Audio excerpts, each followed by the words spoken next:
The sun had barely risen over the fields of Millersfield, Ohio, on that cold morning in October 1852 when James Lockett, a field hand at the Hawthorne estate, first heard the voice, or rather, what he would later insist was a voice. Thin as thread and softer than breath, it had drifted across the high stalks of corn as he moved along the perimeter fence checking for burrowing pests. At first, he believed it to be wind, perhaps a trick of the years born from too many dawns worked in solitude. But then it came again, a whispering sound, half-formed words strung together like fractured prayers, echoing not in his ears, but somewhere deeper. Something felt behind the eyes. He stopped, waited, heard nothing. Then the whisper came again, this time followed by a sharp, childlike gasp. No more than 3 steps beyond the fence lay the Halloway property, acres of uncut grass, a weather-beaten barn, and the house that stood like a stone sentinel at the edge of the tree line. Everyone in Millersfield knew of the Halloways. Elijah and Margaret were quiet folk, God-fearing. Some said too God-fearing. Elijah was once a preacher before the war changed him. Now he was rarely seen outside of Sunday sermons, and Margaret even less. They had no children of their own, but the lights in their house glowed well into the night, and shadows passed behind curtains when no one was supposed to be home. James told himself he imagined it all. The whisper, the gasp, even the vague shape he swore he'd seen crouched between 2 bales of hay by the fence. Still, he made a note of it in his pocket journal, something crying. Sound like girl. From Halloway's side, that journal would later be taken as evidence. The townsfolk of Millersfield were simple people, hardened by winters and softened by prayer. They did not meddle in others' affairs. They did not question the devout. But in the weeks that followed James's encounter, strange occurrences began to surface like rot beneath a painted wall. The Withers boy, only 8, vanished after fetching eggs before dawn. The Flanders twins were found weeping behind the church, their mouths filled with dirt, unable to say how they got there. And then came Ruthie May, 10 years old and bright as spring, who failed to return home from school. Her mother, a midwife named Eleanor May, went to the constable, but Sheriff Durgan had little to offer besides measured condolences and a note that children wander sometimes. But Eleanor persisted. She went door to door, her apron dusted with ash from the hearth she neglected, asking if anyone had seen her Ruthie. No one had, but more than one woman, behind closed shutters and whispered prayers, admitted to hearing cries at night, thin, pitiful cries that were neither fox nor owl, and always came from the direction of the Halloway place. Something else stirred in town. An old woman named Tabitha Crane, half-blind and half-mad from age, began preaching at the well. The harvests turned, she muttered. Beneath the roots they rot. The house eats and the house waits. Most paid her no mind. But others began locking their doors earlier. The Halloway house, once just another aging homestead on the edge of the county, grew a presence, a gravity that pulled the town's unease toward it like a lodestone. By late October, Eleanor May had not only gathered suspicion, she'd gathered names. 8 families, all with children gone missing over the past 4 years. Some disappearances were explained away, a drowning, a runaway, an accident on the mill road. But none had been found. And all, Eleanor noted, lived within walking distance of the Halloways. She brought her findings to Reverend Alcott, hoping the church might intervene. The Reverend listened, brows furrowed, then laid a hand over hers and quietly said, "Best not rouse what sleeps, Mrs. May." That night, Eleanor's henhouse burned to the ground. The fire did not spread to her home. It was precise, deliberate. The next day, the whispers came again. This time, not from the fields, but from beneath her floorboards. Eleanor dug with a carving knife and lantern. The wooden planks of her parlor peeled back like a wound. There was nothing beneath them but soil. But when she pressed her ear to the dirt, she swore she heard breathing. Meanwhile, the Halloways made no change to their routine. Elijah walked to the church on Sundays. Margaret hung linens no one saw her wash. No one visited. No one left. And yet, faint lights danced in their cellar windows at night, blue and twitching like candlelight refracted through tears. A dog went missing. Then a cat. Then a piglet. Sheriff Durgan finally agreed to speak to Elijah. He knocked on their door just before dusk. It opened partway. A sliver of Margaret's face peeked through, her eye glassy, her lips cracked. "We've lost a few animals in the area," the sheriff said plainly. "Just checking if you've seen or heard anything." Margaret did not blink. She said nothing. The door closed. Durgan, shaken, walked back to his horse with his hand resting near his holster. That same evening, James Lockett was found slumped against the fence post near the Halloway barn, hands over his ears, mumbling the Lord's Prayer in a broken loop. His eyes were wide open, but he did not see. When the doctor arrived, James had torn his tongue with his own teeth. He never spoke again. In the absence of action, fear took root. Eleanor returned to the Halloway fence line with a lantern and her dead husband's rifle. She stood alone at twilight, calling for her daughter. She called for Ruthie until the stars blinked into place, and her voice was hoarse. Then she heard it, a sob, low and trembling, followed by a single word, Mama. It came from beneath her feet. The Halloway home sat on the edge of Miller's Field like a scab the town had learned not to scratch, its roof sagging under years of neglect and a chimney that hadn't smoked in seasons. Built in 1806 by Elijah Halloway's grandfather, the two-story house of blackened pine and brick had once been a pride of early settlement, a symbol of hard-earned prosperity. But as the family line thinned and rumors thickened, the paint peeled, the windows dulled, and the garden, once full of tulips and thyme, was overtaken by thick grass and brambles. The structure stood alone, surrounded by a warped wooden fence and a strange, unnatural silence, as though even the birds and insects had agreed to keep their distance. Few had ever been inside, and those who had, a census man in 39, a traveling doctor during the fever outbreak, reported the same thing, a darkness inside that was not just of shadow, but of atmosphere. The air clung to the skin, heavy and still. No portraits hung on the walls. No scent of food or wood smoke lingered. It was a house meant to keep things in. Elijah and Margaret Halloway were rarely seen together, though when they were, it was always at church. Elijah, tall and skeletal with slicked hair and a trimmed beard, kept his Bible close and his eyes closer, a man who quoted Leviticus more than love. Margaret was pale and delicate, her eyes set too far apart, her mouth often drawn in a tight, unreadable line.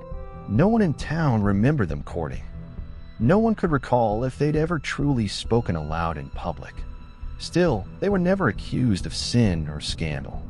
They paid their taxes. They nodded to passers-by. They sat quietly in pew 7, row 2, and left before the final hymn. The Halloway name, however, bore a strange weight in the county's collective memory.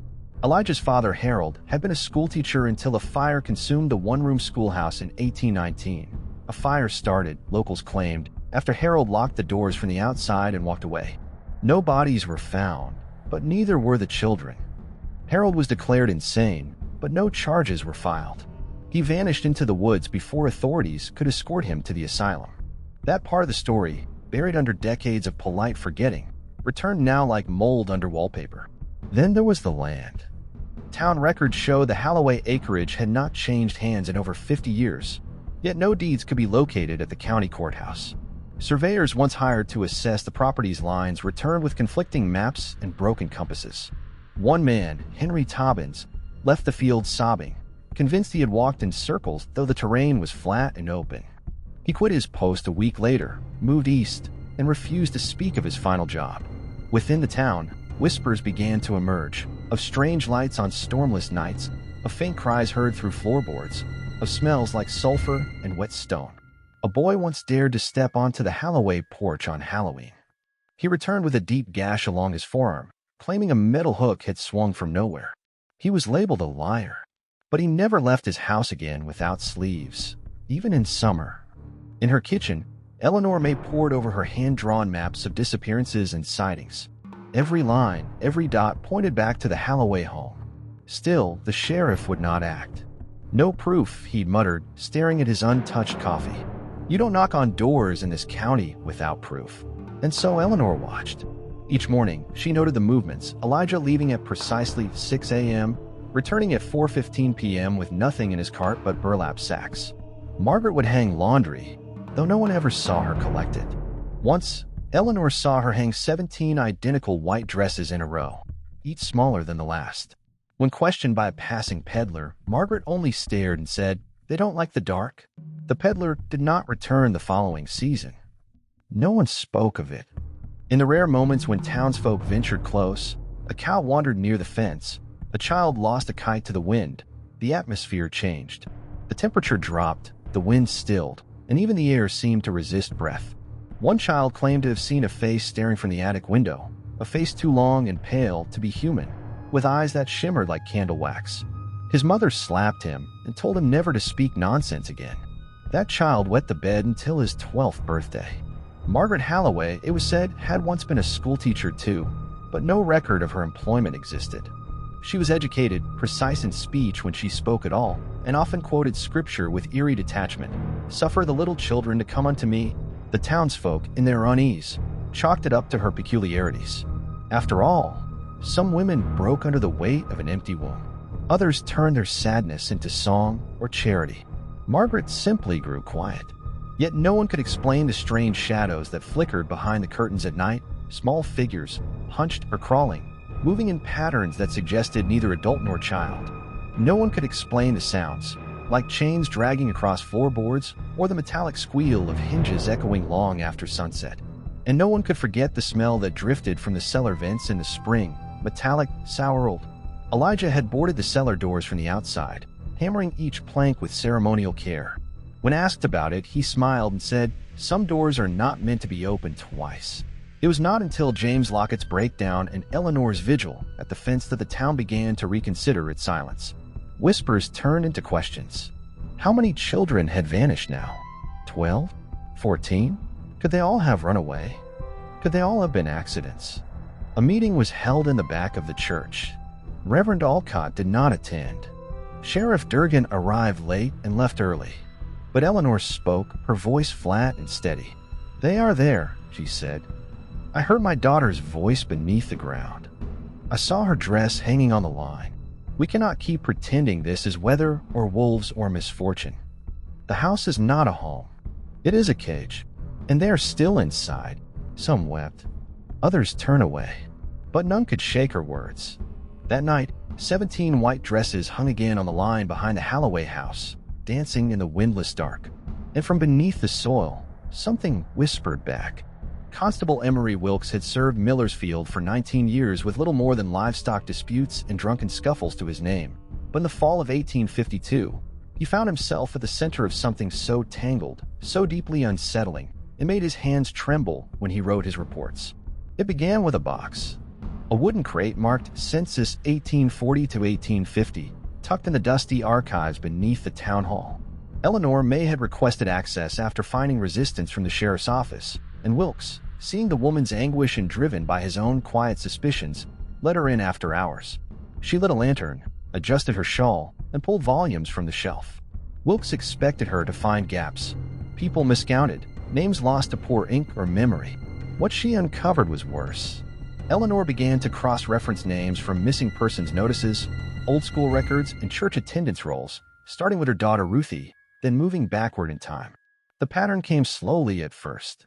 A child here, two there. Names that appeared one year vanished the next with no death record, no note of relocation, no farewell sermon. Some were listed as moved east, but no forwarding details followed. Others, like Peter Hanley, age 9, vanished mid-year, listed in school logs up until March 1846, then erased from further records. Eleanor's hand shook as she began a second list, a ledger of vanishings, meticulously logged. When she had 16 named, she brought them to Wilkes. Together, they dug deeper. By the third night, the list had grown to 29, aged between 4 and 13. No graves, no letters, no mention beyond a single entry, absent. Many came from poor families, immigrants, field workers, those least likely to be noticed or believed. Others came from God-fearing homes, whose parents still kept their children's toys boxed away in attics, too pious or ashamed to suggest something more than tragedy. Wilkes began visiting these families under the guise of routine patrol. Some had long since moved, but others still lived in quiet, unlit homes with eyes that had stopped searching. When asked if their child might have been taken, not lost, not run away, but taken, some reacted with anger, others with eerie calm. One woman, now widowed, whispered only, "It was the house, wasn't it? The one with the curtains that never moved." Still others denied anything had happened at all. Jacobs with his uncle in Cincinnati. One father insisted, though no such uncle existed.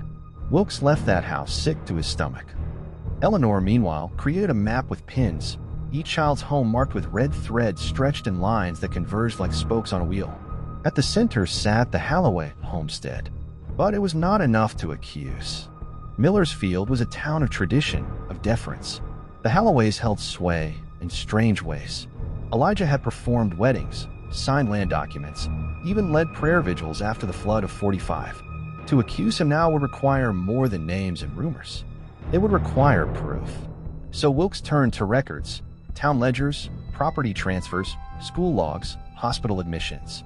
In the process, he stumbled upon a clerk's note dated 1843. Visit to Halloway residence to confirm head count, discrepancy in census. No children observed. Mrs. Halloway declined entry, citing illness. The clerk never returned to finish the report. Wilkes found no record of him afterward. This only deepened his resolve.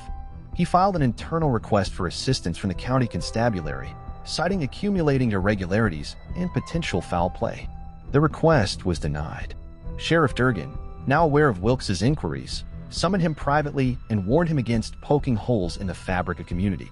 Wilkes asked if Durgan had ever visited the Halloway cellar. Durgan's silence was answer enough. Frustrated and afraid, Wilkes shared Eleanor's ledger with Reverend Alcott. The Reverend held the pages in shaking hands, reading each name aloud like a confession. Then he folded them neatly, set them on his desk, and said, "It is not for us to confront evil unarmed." Wilkes stood. "And who arms us?" he asked. The Reverend had no answer. That night, Eleanor's front window was shattered. Nothing was stolen, nothing touched. But lying on the floor beneath the broken pane was a child's shoe, caked in dry mud, laces undone, smaller than Ruthie's. She didn't sleep that night. She sat at the kitchen table with her lantern burning low and her father's old hunting knife in her lap. At dawn, she returned to the map. The pattern was clearer now. Every disappearance took place within a half-mile radius of the Halloway fence. Every family reported unusual dreams in the days before. Every account, even those denied, had some element of sound, whispering in the walls, soft tapping on windows, lullabies sung in voices no one recognized. There was something else Wilkes noticed, the spacing of the disappearances. Never more than 4 per year. Never in winter.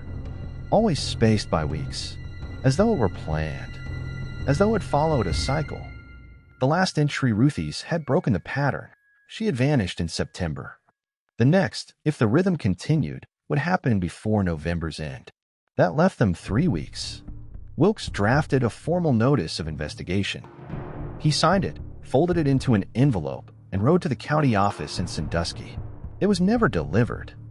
His horse returned riderless 2 days later, eyes wide, foam dried at its mouth. The saddlebag had been slashed open. The envelope was missing. Eleanor received no word of his fate. She assumed he had been silenced by force or fear. She could not know. But she continued the ledger. By then, the count had reached 34. One night, she found a bundle at her doorstep. Pages from a burned book, half intact. The script old and narrow. One line stood out beneath the singed corner. To bind the soul, chain the body. To hush the spirit, bury it beneath bread and prayer. The rest was illegible. She kept the pages, wrapped in cloth, hidden beneath a floorboard. And still, the town said nothing. Children played farther from the woods. Mothers held their infants longer. And the house at the edge of the trees remained silent, windows dark, cellar locked. The townsfolk had learned to live beside the shadow, to weave its presence into their caution. But Eleanor and the ledger knew better. There was something beneath the ground. Something older than Elijah and more dangerous than silence. And it was counting. It began, as these things often do, not with a scream or a flash of violence, but with an absence so persistent it began to feel like a presence. There were children, always had been, in Millersfield. Laughter echoing through meadows, muddy footprints trailing along the riverbanks, chalk drawings on cobbled stone. But then came the pauses, the interrupted patterns, the long silences where play once reigned. Children seen 1 week and never the next. Faces remembered only in fragments, never in full. And for a long while, the town did nothing. Or rather, it forgot. Because the strangest thing about these children, the ones who vanished, was that many of them seemed to arrive without origin. They had no known parents, no siblings, no letters of adoption, no parish record of birth or baptism. They were just there. Living in barns, sleeping in the back rooms of shopkeepers' homes, being fed by widows or farmhands or occasionally by Margaret Halloway herself, who was seen more than once walking with a small figure at dusk, always a different height, always wearing clothes that did not quite fit. They were called strays or blessed burdens, and in the softer light of morning, people pitied them. But in truth, they were ignored, because to name them would be to owe them, and to owe them would be to face what had happened when they disappeared. Some were remembered only by occupation. The girl who helped turn the butcher's spits, the boy who whittled toy soldiers behind the general store. No one knew their true names. Eleanor May, in her growing obsession, began sketching their faces based on memory, questioning anyone who may have seen them. Do you recall the child with the limp? Did you know the one with the red thread in her braids? A few nodded, startled. Most shrugged. One man whispered, "I thought she was a dream," and crossed himself. As Eleanor gathered her drawings, she noticed something impossible. The faces began to blur together. Not in her technique, her hand was steady, her lines careful, but in the features themselves. The eyes, always wide-set. The mouths, thin-lipped. The noses, small and upturned. They began to seem not like a group of different children, but variations of a single child repeated with slight alterations, like copies losing resolution with each generation. She began pinning them on her walls, and at night swore their eyes moved. She told no one. At the Millersfield Chapel, Reverend Alcott uncovered a set of tithing notes from 1847. Listed among them were monthly donations made on behalf of the unnamed. The handwriting was Margaret Halloway's. The notes were brief, sometimes only numbers. Other times, biblical references, Jeremiah 31 verse 15 or Matthew 18 verse 10. Curious, Alcott read them. The verses spoke of weeping mothers, lost children, and angels who behold the face of God. But what chilled him most was the last entry, paid in blood, witnessed by silence. Accepted. The Reverend locked the book away, but he began to sweat during services, and his sermons turned cryptic and circular. One Sunday, he stopped mid-sentence and simply whispered, "We let them slip between us." Then he sat, and the congregation left in silence. Across town, Eleanor tracked down Mrs. Burnley, a deaf widow who once rented a room to 2 orphan girls.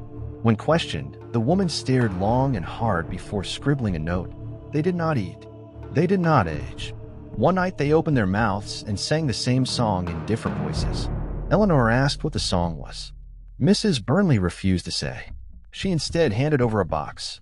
Inside were cloth dolls, all identical, all stitched with red thread and missing their mouths. The woman begged her not to return. Some began to remember that Margaret Halloway had, years ago, run an informal home for the lost, a place for vagrant children and abandoned infants. It had not lasted long. No one could say why. There were no records. No list of who stayed, who left, or who was taken in. Just stories. A merchant claimed he'd once seen 3 children standing in the Halloway orchard in winter, barefoot, mouths open, eyes bleeding. He said it once, then never again. A traveling nurse recalled binding the wrist of a boy with no name and no blood type, who screamed not in pain, but in numbers. She quit nursing the next week. One constable in a nearby county sent word to Millersfield that a boy matching Eleanor's drawings had been found walking along the river, silent, starved, marked with chains. But by the time anyone arrived, the boy was gone. Only his clothes remained, folded neatly on the shore, weighed down with stones. The number of unclaimed, forgotten, or erased children grew. Eleanor's ledger passed 50, then 54. Some names came from dreams, others from half-burned church notes or stories told in taverns between drink and dusk. But no one could find where they'd come from. Not all were seen on Halloway land, some had never been seen at all, but the pattern remained. They existed in the space between memory and record. Present, then void. And when Margaret Halloway was seen in town, now rarely and only near the apothecary, she sometimes mumbled verses beneath her breath. One witness claimed she muttered, "The mouths must be closed," over and over as she counted sugar cubes into a tin. Children still born in the town arrived quiet, some refusing to cry until their 3rd day. A midwife quit after delivering a boy who gripped her wrist and whispered, "Bury me deeper." He died an hour later. His mother moved away. Eleanor visited the Halloway property one final time before the snow came. She approached not from the road but through the old Miller orchard, stepping carefully around brittle brush. As she neared the fence, she saw something hanging from the porch rail, a string of small shoes, looped like a garland, swaying without wind. Behind the curtain, something shifted. A flicker of movement, like a child crawling backwards. She didn't enter. She returned home, placed the last of her drawings on the wall, and wrote a single sentence beneath them all. They belonged to no one, and so they were taken by the house. In the weeks that followed, the earth froze. The town went quiet, and beneath the frost-covered floor of the Halloway cellar, a dozen small voices hummed a lullaby no one alive remembered teaching. They called her Widow Garrett, though her given name was Anna, and she had lived alone on the east end of Millersfield ever since her husband Samuel died in a sawmill accident 23 years earlier. She was not a woman given to dramatics. Stoic, quiet, and known for her medicinal salves and iron-willed posture, Anna Garrett was the kind of woman people trusted with births and burials, but never gossiped. So when she came forward, hair tied tight and eyes dim with age but sharpened by memory, the town listened. Not openly, not all at once, but in glances and lean shoulders, and silences that filled the room like smoke. Her story came first to Eleanor May in the early days of winter, when the map of disappearances had grown too large to conceal on the kitchen wall. Eleanor had knocked on her door, prepared only to ask whether she remembered a child with a crooked tooth named Elsie, who had helped deliver firewood 5 winters ago. But Anna opened the door before Eleanor knocked, as though expecting her. "They took my twins," she said plainly, ushering her inside. The kitchen smelled of old tea and pine ash. There were no family portraits on the wall, only bundles of dried lavender, shelves of apothecary jars, and a single wooden cradle turned upside down on the floor. Anna sat without asking Eleanor to do the same. She reached into a locked drawer, removed a faded handkerchief, and unfolded it to reveal 2 buttons, a yellow ribbon, and a child's tooth blackened at the root. "Their names were Caroline and Sarah," she began. "Born July 5, 1839, under the blood moon. They screamed so loud the first night I thought they might tear the rafters down." Her voice did not tremble. "Sam held them both in one arm," she added, almost wistfully. "He was good with babies." The story unfolded not in flourishes, but in clipped lines like journal entries recalled aloud. They were strange girls, Anna admitted, late to walk, quick to memorize. They hummed the same song at night in perfect unison, without ever being taught. They never fought, never cried when separated, but each morning woke at the same hour and recited dreams the other had dreamt. Anna took it as a blessing. "The midwife said it was the Lord's twin miracle," she whispered. "But I think now, the Lord never claimed them. When Sam died in 1844, the girls were 5. They stopped singing. Caroline refused to eat for days. Sarah buried all her dolls behind the barn and would not say why. That winter, Anna noticed things. The air in their bedroom colder than the rest of the house, even when the stove was lit. Markings on the underside of their bed, etched in charcoal and shaped like eyes. The way they stood at the window at night, whispering not to each other, but to the trees. She tried to pray it away. She brought in the Reverend. He left shaken and never returned. Then, one morning in March 1845, the girls were gone. No note, no tracks, no sign of struggle. Their beds were neatly made. On the nightstand sat a jar of teeth, baby teeth, not all theirs, and a single folded page that read, "They're needed." The sheriff came. So did Reverend Alcott. They searched the woods. They questioned Anna. Some suspected she had broken under grief and done something unspeakable. But there was no blood, no motive, no evidence. Just 2 girls who had vanished into nothing. The town moved on. Anna did not. Over the years, she kept her suspicions quiet, but her ears open. She noticed the names that disappeared from school lists, the children who never returned from market, the clothes left on riverbanks. Then came the day she saw Margaret Halloway in town, walking with a child who looked like Sarah. Same gait, same cowlick, same scar along the collarbone. Anna followed at a distance, watched them enter the apothecary. When Margaret emerged, the girl was gone. Only one satchel hung from her arm. Anna confronted her. Margaret smiled, as though she didn't know her. "The Lord reclaims his own," she said, and walked away. That night, Anna dreamed of Caroline standing in the middle of her parlor, soaked in soil and humming the old song. Her mouth was sewn shut with black thread. From that day forward, Anna never slept more than an hour at a time. She began carving small runes into her door frames, burning dried sage, leaving bowls of salt at every window. And every so often, when the air turned heavy and the moon sat crooked in the sky, she heard children's footsteps on her roof. She began collecting remnants, a shoelace in her yard, a curl of hair in her garden, a thumbprint on the inside of a window she hadn't opened. She kept them all in a cedar box marked mine. When she met Eleanor, she said nothing of this. Instead, she told her the story plainly, passed over the buttons and the tooth, and said, "They take what's unguarded, what's unloved. But sometimes they take more." Eleanor asked who they were. Anna did not answer. She only pointed east, toward the woods, toward the Halloway house. "You know already," she said. "You just want someone else to say it first." Eleanor left shaken, but grateful. She added Caroline and Sarah to her ledger. She wrote twins beside their names and underlined it twice. Later, she would find a Sunday school roster from 1843 that listed the Garrett twins as present for 6 weeks in the fall, then crossed out. No explanation given. A separate note in the margin read, "Voices wrong. Return to sender." She never showed it to Anna. That winter, the Halloways stopped attending church. Their porch light flickered every night without fail, even when the wind howled and the power lines cracked. And one morning, 17 pairs of small shoes appeared on their porch rail, arranged in a circle, facing inward, soles covered in ash. No one claimed them. Not even the widows. Not even the poor. And when Eleanor looked closely, she found that one of the smallest pairs had a single button sewn into the tongue. Yellow. Faded. Familiar. It was near midnight when they gathered at the old mill bridge, a place far enough from the center of town to avoid notice, yet close enough to the Halloway land that they could cross through the tree line by dawn. 7 men, all quiet, all armed in some fashion.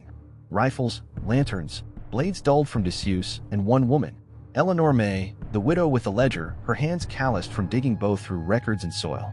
They spoke little. No votes were taken, no names spoken. What united them was not law, nor even justice, but a shared sickness, the kind that grows in the belly when truth is known but unacknowledged, when too many children are missing and too many dreams are filled with the sounds of scratching under floorboards. Sheriff Durgan had refused to issue a warrant. "You want to march onto a man's property with pitchforks and suspicions?" he barked at Eleanor the week before. This is Ohio, not some storybook. So she had turned elsewhere, to fathers who had lost sons, to a farmer whose youngest girl once came home with dirt under her fingernails and no memory of how she got it there, to a stable hand who once saw Margaret Halloway dragging something heavy through the orchard at dusk. The plan was simple. Enter the property from the west grove where the fence was lowest, skirt the barn, and check the root cellar. If nothing was found, they would leave, quietly, with no accusations. But if something was discovered, anything, Eleanor had pledged to carry it to the newspapers herself. The frost bit at their ankles as they crept through the brush. The moon was high, but the clouds moved fast, throwing shadows like cloaks across the field. The Halloway house loomed ahead, its windows dark, its porch slanted with age. No dogs barked. No lamps flickered. It looked asleep, dead. But there was something wrong in the air, a pressure, a weight, as if the land itself held its breath. They reached the side gate in silence. Henry McCall, the blacksmith, pried the latch with a hooked iron he had made for branding oxen. It snapped too easily. The wood had been gnawed, not rotted, not weathered, but bitten, as though by small, desperate teeth. They passed through. Behind the barn they paused. Eleanor gestured toward the hatch, a slanted wooden door nestled in the earth, framed by old stone and bramble. It had once been painted red, but now lay gray, its hinges rusted shut. She approached first, lantern in hand, the others close behind. The air around it was colder, not just by degrees, but in nature, wet, metallic, sour. The smell of iron and wet clay wafted from the cracks. They pried at the boards. It took all of them. When the final nail came free, a gust of air pushed upward, not warm as from a sealed cellar, but cold and still. A breath held too long. They descended in pairs. The stairs groaned but did not collapse. At the bottom, the air grew thick, each breath harder than the last. The lanterns barely pierced the dark. The space stretched deeper than expected, longer than the footprint of the house above. Shelves lined the walls, filled not with food or tools, but jars. Hundreds of them, labeled with names. Some were written in chalk, others burned into the wood. Inside each jar, hair, teeth, small bones, scraps of cloth. Tokens, offerings, proofs. At the far end of the cellar was a second door, small and metal, bolted thrice across. Carvings etched around the frame. Not words, but symbols. Eleanor touched one and drew back, her fingers numb. "We go in," she said, voice low. Henry unbolted the first latch, then the second. At the third, the door moaned forward on its own. Inside was a corridor of stone, sloped downward. The air turned slick. Moss clung to the walls, and water dripped rhythmically, as if from a pipe that no longer remembered its source. The tunnel ended in a chamber, square, windowless, and low. There were chains, dozens of them, bolted into the stone floor. Some broken, others taut, and bones, piles of them, small, fragile, arranged in lines like sleeping forms. The remains of cages made of wood and wire. A chalkboard on one wall, marked with tallies. Hundreds of them. A table in the corner held open books, all handwritten, all filled with numbers, verses, and phrases in no known language. Eleanor's lantern passed over a mirror leaning against the wall. For a moment, she thought she saw a child's face in it, not reflected from her own lantern, but glowing from within. Then it vanished. One man, Tom Hartley, stepped too far into the room. A chain snapped upward from the floor and wrapped around his ankle. The others rushed to pull him back, but the floor had begun to shift. Not cave shift, as if something below the stone had stirred. They fled. No one spoke. They sealed the door behind them, replaced the hatch, and scattered before sunrise. The next morning, Eleanor found a note pinned to her door and signed, scrawled in a shaking hand. "We were not supposed to see. We were not supposed to know." Now it's counting again. That day, the Halloway house remained silent. But from the orchard, 17 white dresses hung on the line, their hems stained with fresh mud. A child's doll lay in the grass, arms outstretched. One eye missing. The town went quiet again. The men refused to talk. Tom Hartley left town within the week. Eleanor kept the broken jar she had taken from the shelf. Inside it, a braid of hair tied with a red ribbon. Her daughter's. After the cellar was discovered and reburied, Eleanor May could not sleep. Not because of what she had seen, the jars, the chains, the bones, but because of what she had not. There were names missing from the room. Children she had accounted for in her ledger, Ruthie, yes, and others, Ada, Lyle, Sampson, May. She had looked at every jar, every scrap of evidence cataloged in that damp, grotesque chamber, and knew with certainty that some of the missing had not been down there, which meant one of two things. Either they were taken elsewhere, or they were still alive. That terrible hope kept her pacing through the nights, scratching lines into her map, rereading the journals she had compiled from testimonies and fragmented records. And it was during one of these sleepless nights, as she turned over a letter from an anonymous mill worker claiming to hear singing in the floor, that her thoughts returned to the old parlor rug, the one she'd ripped up in desperation after Ruthie vanished, convinced she'd heard a voice. Back then she'd found nothing but soil, no deeper than a spade's reach. But now she wondered if she had not dug far enough. With a lantern in hand and a chisel from her late husband's workshop, Eleanor returned to the parlor floor. The boards groaned as she stepped across them, remembering. She pressed her ear to the ground. Silence at first. But then, just under the crackling of the lantern flame and the ticking of the old clock, she heard it again, a whisper faint as breath. Not a word, not quite a sound. More like the sensation of being watched from beneath. She pried up the first board, then another. The scent of earth, bitter and damp, greeted her.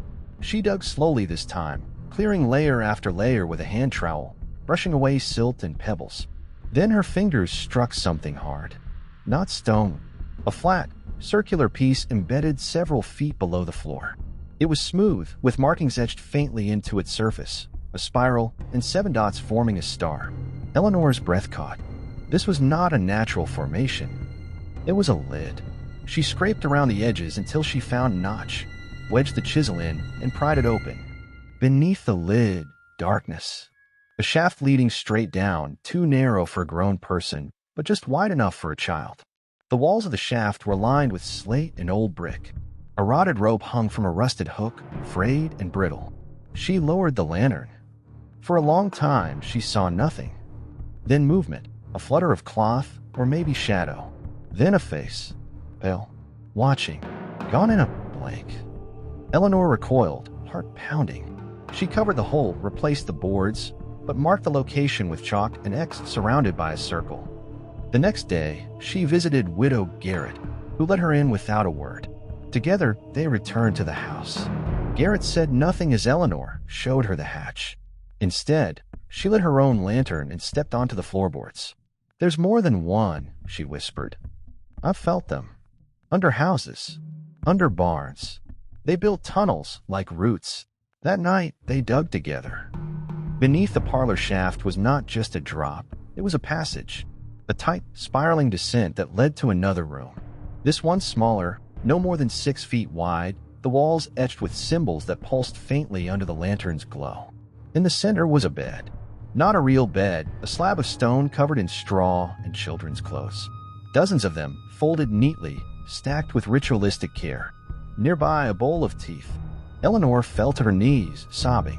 Some of the clothes she recognized. The blue corduroy dress Ruthie wore to church. The jacket with the missing buttons. A shoelace with a wooden bead.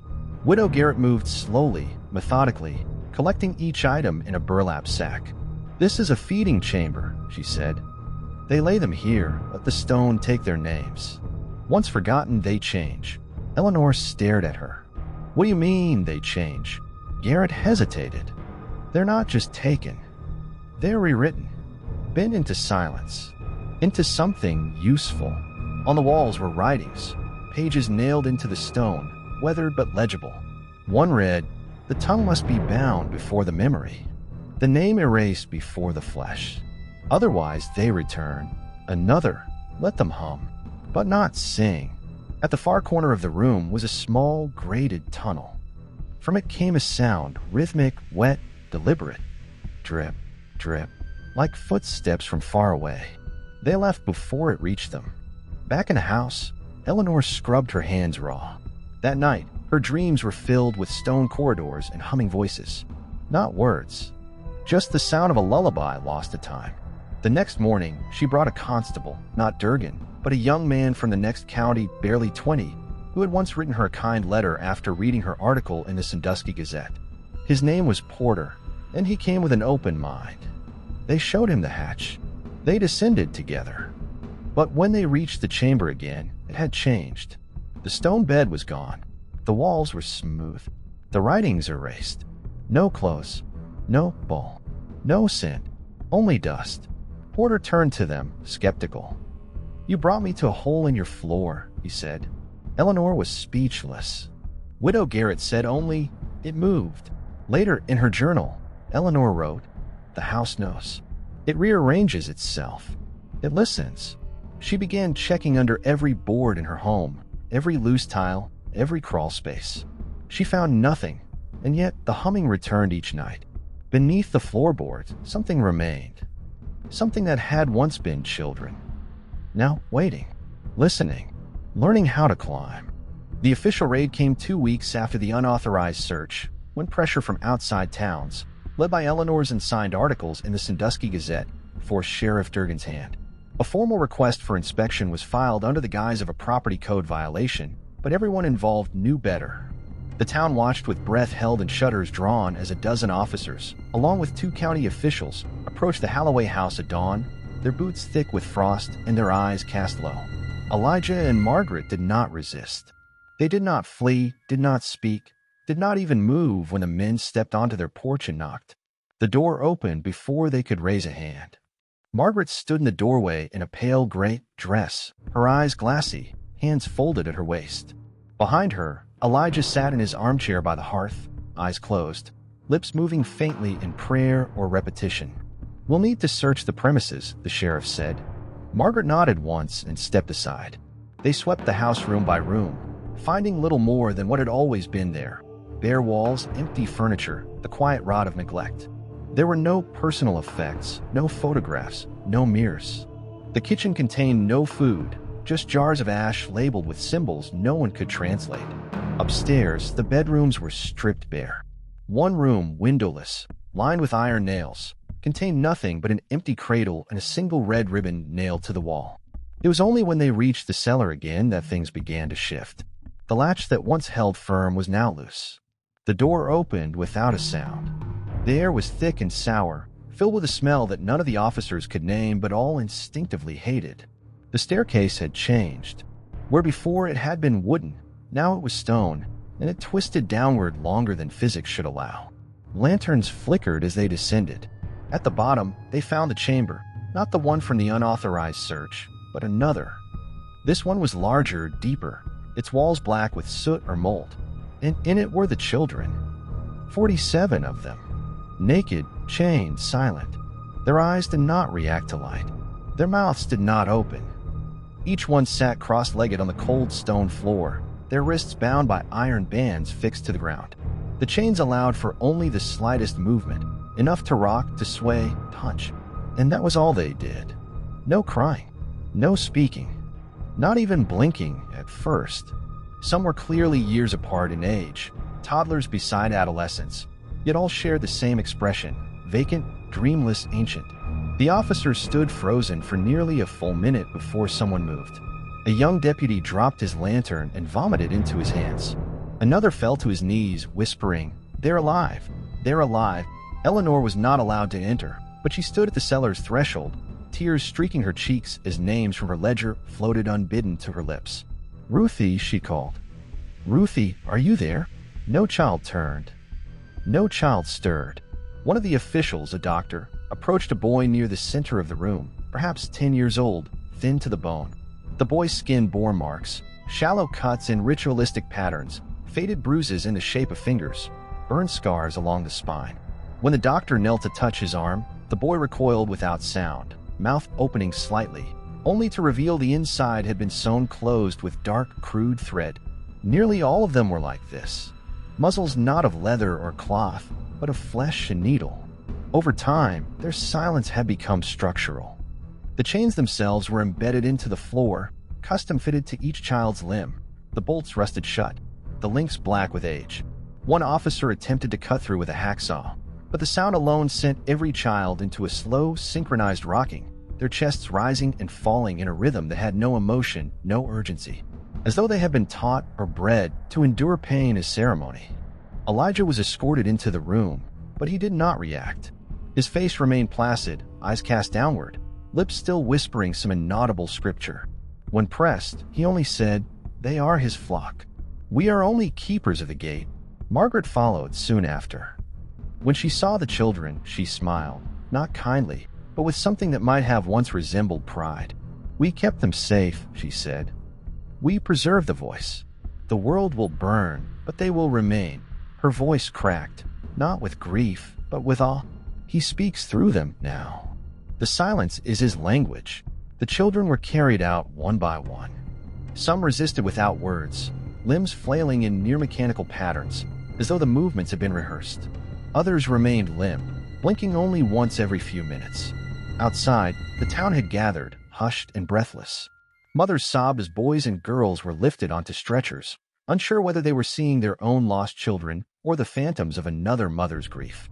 A few were recognized by a birthmark, a mole, a crooked ear, but most were strangers.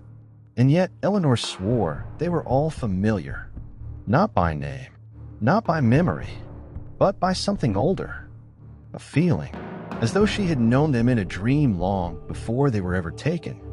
Doctors from Sandusky arrived within days. They declared the children malnourished but alive, mute, possibly for life. No records could identify more than a handful. A court order assigned them numbers instead of names. 47. Not one more. Not one less. All documents relating to their origin, or the Halloway house, were sealed pending investigation. Elijah and Margaret were taken into custody without resistance. But that night, Margaret was found dead in her cell, her mouth filled with dirt and a red ribbon tied tightly around her tongue. Elijah remained alive but unresponsive, staring at the ceiling, mumbling, "We closed their mouths to open the sky." Of the 47, none spoke. None played. They were moved to a state facility outside Columbus under heavy watch. Within days, 3 disappeared from their rooms without unlocking a single door. One was found in the attic, kneeling in front of an unlit fireplace, eyes rolled back, fingers bloody. The other 2 were never recovered. Officials called it a security failure. Eleanor called it unfinished business. For even as the cellar was drained and the house boarded up, every child left behind continued to rock, in the same rhythm, to the same silence, as though something still called them. Something waiting beneath the earth. And beneath the chains, deeper than the floor, the humming began again. The number became a fixture long before anyone understood its meaning, whispered in corners, etched into the margins of notebooks, circled in red on Eleanor May's ledger. 47. Not 46, not 48. The figure remained exact, immutable, as if it were carved not from coincidence but from intention. When the children were removed from the Halloway cellar, each was tagged and documented by state officials. The process was clinical: weight, height, estimated age, identifying marks. But the more they were examined, the stranger the similarities became. Though their features varied in small ways, hair color, skin tone, even height, there were unmistakable consistencies that couldn't be ignored. All had the same ridge along the base of the skull, a smooth arc of bones slightly more pronounced than usual.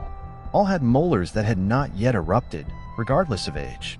And all had a small crescent-shaped scar above the left hip, identical in size, shape, and placement. Doctors chalked it up to ritualistic branding or medical experimentation, but no tools or supplies were found in the Halloway home to support either theory. It was as if the scars had always been there, a birthmark distributed among bodies not birthed in any conventional sense. The children were sent to a secure facility in Columbus, where a specialized team of psychologists and linguists attempted to unlock their silence. A handful began to respond to visual stimuli, flickers of recognition at certain symbols, rhythmic nodding when presented with spirals or seven-pointed stars. None spoke. None reacted to names. Even when reunited with relatives who identified them by birthmarks or old clothing, they offered no sign of emotional recognition. It was as though whatever had lived behind their eyes had been replaced, not with emptiness, but with something closed off, recessed, waiting. Eleanor visited them weekly, traveling by train with a notebook and a half-worn photograph of Ruthie in her school uniform.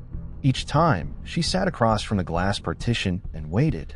Ruthie would be led in, pale and hollow-cheeked, her eyes flat and unblinking. Eleanor would speak, not in desperation, but in deliberate, rhythmic phrases, recounting stories from their garden, prayers whispered before bed, lullabies sung during storms. Ruthie never responded, but she always rocked. Forward, then back. Always the same tempo. 47 children, 47 beds, 47 rocking forms. The nurses began to notice other patterns. At 3:17 a.m. each night, every child opened their eyes simultaneously and stared at the ceiling for exactly 6 minutes, then closed them again. Once a week, all 47 would hum, not loud, not melodic, but in unison, producing a sound closer to vibration than song. The frequency made windows shiver and light bulbs buzz. One orderly suffered a seizure during the event. Another claimed he saw words form in condensation on the window. It isn't over. Security footage during these moments often glitched, displaying frames out of sequence or freezing altogether. A technician reviewing the footage noted that in one corrupted tape, the children appeared not as they were, thin, still, but larger, older, their limbs too long, eyes too wide, mouths agape. The clip was destroyed, but the technician resigned 2 days later, leaving behind a single note. They're not children. They're placeholders. Meanwhile, back in Millersfield, Eleanor continued compiling information. She returned to the archives, pulling school rosters from decades prior. What she found made her blood chill. In 1821, a teacher named Elizabeth Crane had documented the sudden arrival of 47 new pupils, all orphans, all delivered by a man claiming to be from the state orphanage, though no such institution existed at the time. Crane described them as polite, obedient, but peculiar, like dolls that breathe. Within 6 months, her entries stopped. The schoolhouse burned down 2 weeks later. 47 unmarked graves were later discovered in the forest nearby. Eleanor cross-referenced every decade since. In 1832, a similar pattern emerged, 47 disappearances across 3 counties. In 1843, the same number of unclaimed children arrived at a workhouse outside Cleveland, all gone within a year. Every 11 years, always 47. She brought this to Porter, the young constable who had once accompanied her into the depths of the Halloway cellar. He reviewed the documents in silence, then asked, "Why 47?" Eleanor had no answer. Not then, But that night, she returned to the room where she had stored all her drawings, maps, and journals. In the center of the floor, she laid out a series of spirals, one for each decade, each event, each cycle. When she aligned them, something clicked. The pattern formed not a circle, but a lattice, interwoven paths all leading to a single center, the Halloway property. It had always been the eye of the storm, and 47 was the number of spokes on the wheel. Not random. Ritual. Count. Preparation. But for what? The more she researched, the more obscure the references became. Old texts from the Massachusetts colonies spoke of the 47 chosen, children bred in silence to hold the voice of something ancient. Appalachian folklore mentioned a choir beneath the dirt who hummed open the gates of the old god every half-century. In a crumbling letter from 1795, a pastor in rural Virginia described a group of children, cut from flesh but not born of woman, each sealed in silence, each number and note in the final song. She returned to the facility one final time, this time with a ledger. She pressed her hand against the glass across from Ruthie and whispered, "You're not numbers. You're not vessels. You're mine." For the first time, Ruthie blinked. Slow, measured, then turned her head slightly, as if hearing something beyond the room. The humming began, not from Ruthie, from the others, and then from beneath Eleanor's feet, a low vibration pulsing through concrete. Lights flickered. Alarms triggered. The staff tried to evacuate the building, but the doors would not open. On the cameras, the children still sat calmly. But one by one, they raised their eyes. All 47. Eleanor stood still as the sound grew louder. Not painful, beautiful. Structured, like a song written in bones. A countdown not to an end, but to an arrival. And in that moment, Eleanor understood. 47 was not a number of captives. It was a choir, and the song had only just begun. The question began as a whisper, muttered by overwhelmed nurses, jotted in the margins of government reports, spoken in reverent tones by pastors and folklorists alike. Who are they? These 47 children, mute, identical in scar and rhythm, severed from memory, sealed in silence, were no longer seen as victims alone, but as anomalies that defied every known rule of biology, law, and theology. Names had failed them. None of the standard identification methods worked. Dental records were inconclusive. Fingerprints matched no existing databases. Even blood samples yielded results that baffled the medical teams. Each child's blood type fluctuated between tests, as though refusing to be defined. In the Columbus facility, a geneticist named Dr. Eva Morell ran extensive DNA sequencing on the children. What she discovered was deemed inconclusive in the official report, but in her private notebook she wrote, "There are patterns here not found in humans. Not in any mammal. They're spliced with something else, or perhaps they're not spliced at all. Perhaps this is what comes before splicing. Before separation." She did not elaborate. 3 days later, she resigned, citing persistent auditory hallucinations. Rumors swirled that the children were not born but constructed, that they were not rescued but reactivated, that they weren't children at all. But machines could not hum in unison like that, with mouths sewn shut and hearts that beat like a hymn. Machines could not shed tears without blinking, or hold hands in perfect circles around nothing.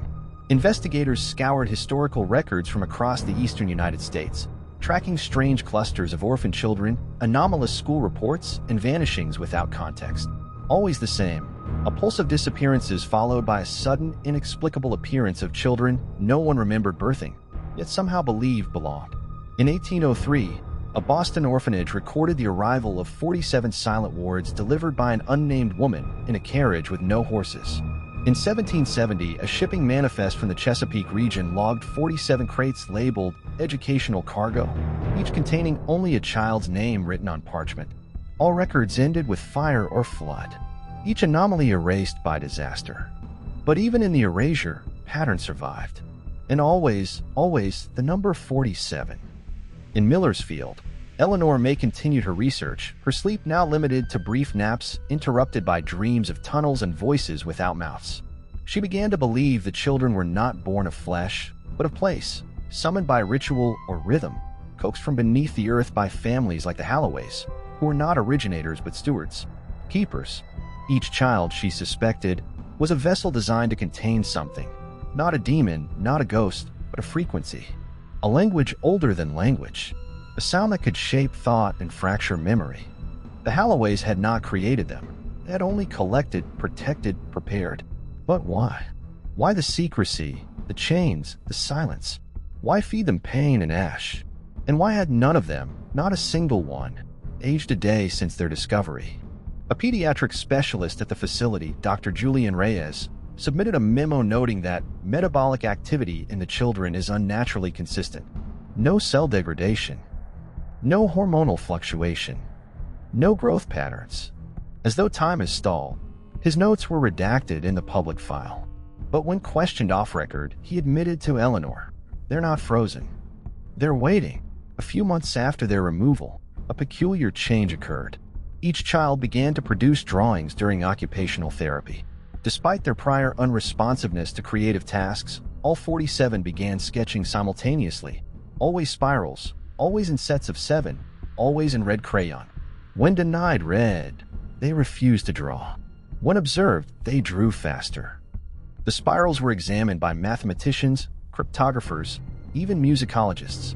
One physicist claimed a spacing matched the harmonic frequencies used in archaic resonance experiments, the kind once explored to shatter glass or manipulate brainwaves. Another expert in ancient languages noted the designs mirrored pre-Sumerian glyphs, used to represent those who pass between. The children never explained their drawings. They simply stacked them in corners or slipped them beneath their mattresses. One nurse, curious, tried to dispose of a bundle. That night, every child screamed, not aloud, but inside the nurse's head. She checked herself into a psychiatric hospital the next morning, claiming her ears wouldn't stop bleeding. They hadn't. The question, who are they, soon mutated into, were they becoming? A paleontologist theorized they were regressions, echoes of a pre-human ancestor. A theologian posited they were angelic failures, instruments cast down before the symphony was complete. Eleanor believed something else. They were a choir built from human sorrow, forged in centuries of silence, honed by ritual, preserved by complicity. Each generation lost track of them until they resurfaced, always 47, always humming. But the why remained just out of reach. Until a man named Silas Greaves, a retired archivist from Vermont, wrote to Eleanor with a copy of a letter dated 1692. It was from a Puritan woman named Lydia Faulkner, imprisoned for witchcraft. In the letter, she described a choir of mute babes in the forest who sang through the dirt and summoned the old knowing, claiming they were neither born nor buried, but kept until the bell is struck a 7th time. The final line read, "Their number is fixed, for 47 mouths shall close the gap, and 47 hearts shall pulse as one." The reference to a bell unnerved Eleanor. It reminded her of a small detail in the Halloway home, a series of rusted brass bells hung in the attic rafters, none connected to ropes, each etched with spirals. She had assumed they were decorative, but now she wasn't sure. Had the bell already been struck, or was the world still waiting? If so, what happened when the 47th heartbeat aligned? What opened when their silence ended? That night, Eleanor received an unmarked package. Inside, a hand-sewn doll with red stitching across its mouth and the number 47 burned into its chest. No return address. Just the doll and the faint smell of ash. She set it in her window and did not sleep. In the Columbus facility, the children began rocking again. Faster, sharper, as if a countdown had begun. The question echoed louder than ever before. Who are they? But by now, deep down, everyone already knew. They were not children. They were the signal. The interrogation of Elijah Halloway took place in a small windowless room on the lower floor of the Sandusky County Courthouse, chosen not for security, but for its thick walls and distance from the rest of the holding cells. The atmosphere was heavy with anticipation, not the kind that precedes confession, but the kind that hangs before revelation, the weight of something long buried now being unearthed in inches. Elijah, now 64, appeared older than his years, though not in the typical way of age. His face was drawn, skin pallid, but his posture was unshaken. He sat with perfect stillness, hands folded as if in prayer, eyes not on the officer across the table, but fixed somewhere just beyond the edge of perception. Sheriff Durgan, despite his reluctance to involve the state, had recused himself from the process entirely, leaving the responsibility to Deputy Lennox and a federal investigator named Miriam Shaw. who had been flown in after the case gained national attention. Shaw began with pleasantries, a soft voice, notes from protocol, but Elijah remained unresponsive. She adjusted her tone. She asked about the children, who they were, how they came to be in the cellar, why their mouths had been sewn shut. Elijah did not blink. She leaned in, repeated her question. It wasn't until she asked about the number, why 47, that Elijah stirred. He smiled faintly, like someone hearing a familiar tune, and said, "It's not the number. It's the arrangement." Shaw paused, exchanged a glance with Lennox, then asked what he meant.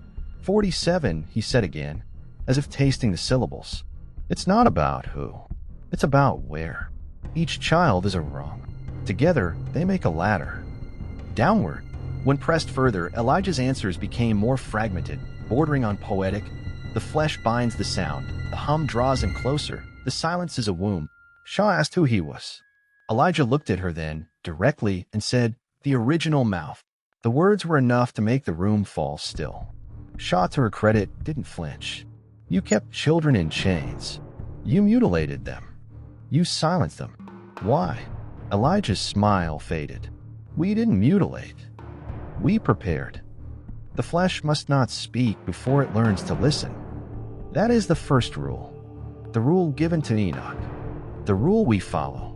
When shown photographs of the children, he appeared indifferent, as if looking at tools or instruments. They're not harmed, he said. They're calibrated. Shaw asked who else was involved. Margaret had died in her cell just days earlier, red ribbons stuffed down her throat. Elijah reacted not with grief, but with something closer to resignation. She completed her purpose. That was the seventh knot. He would not elaborate.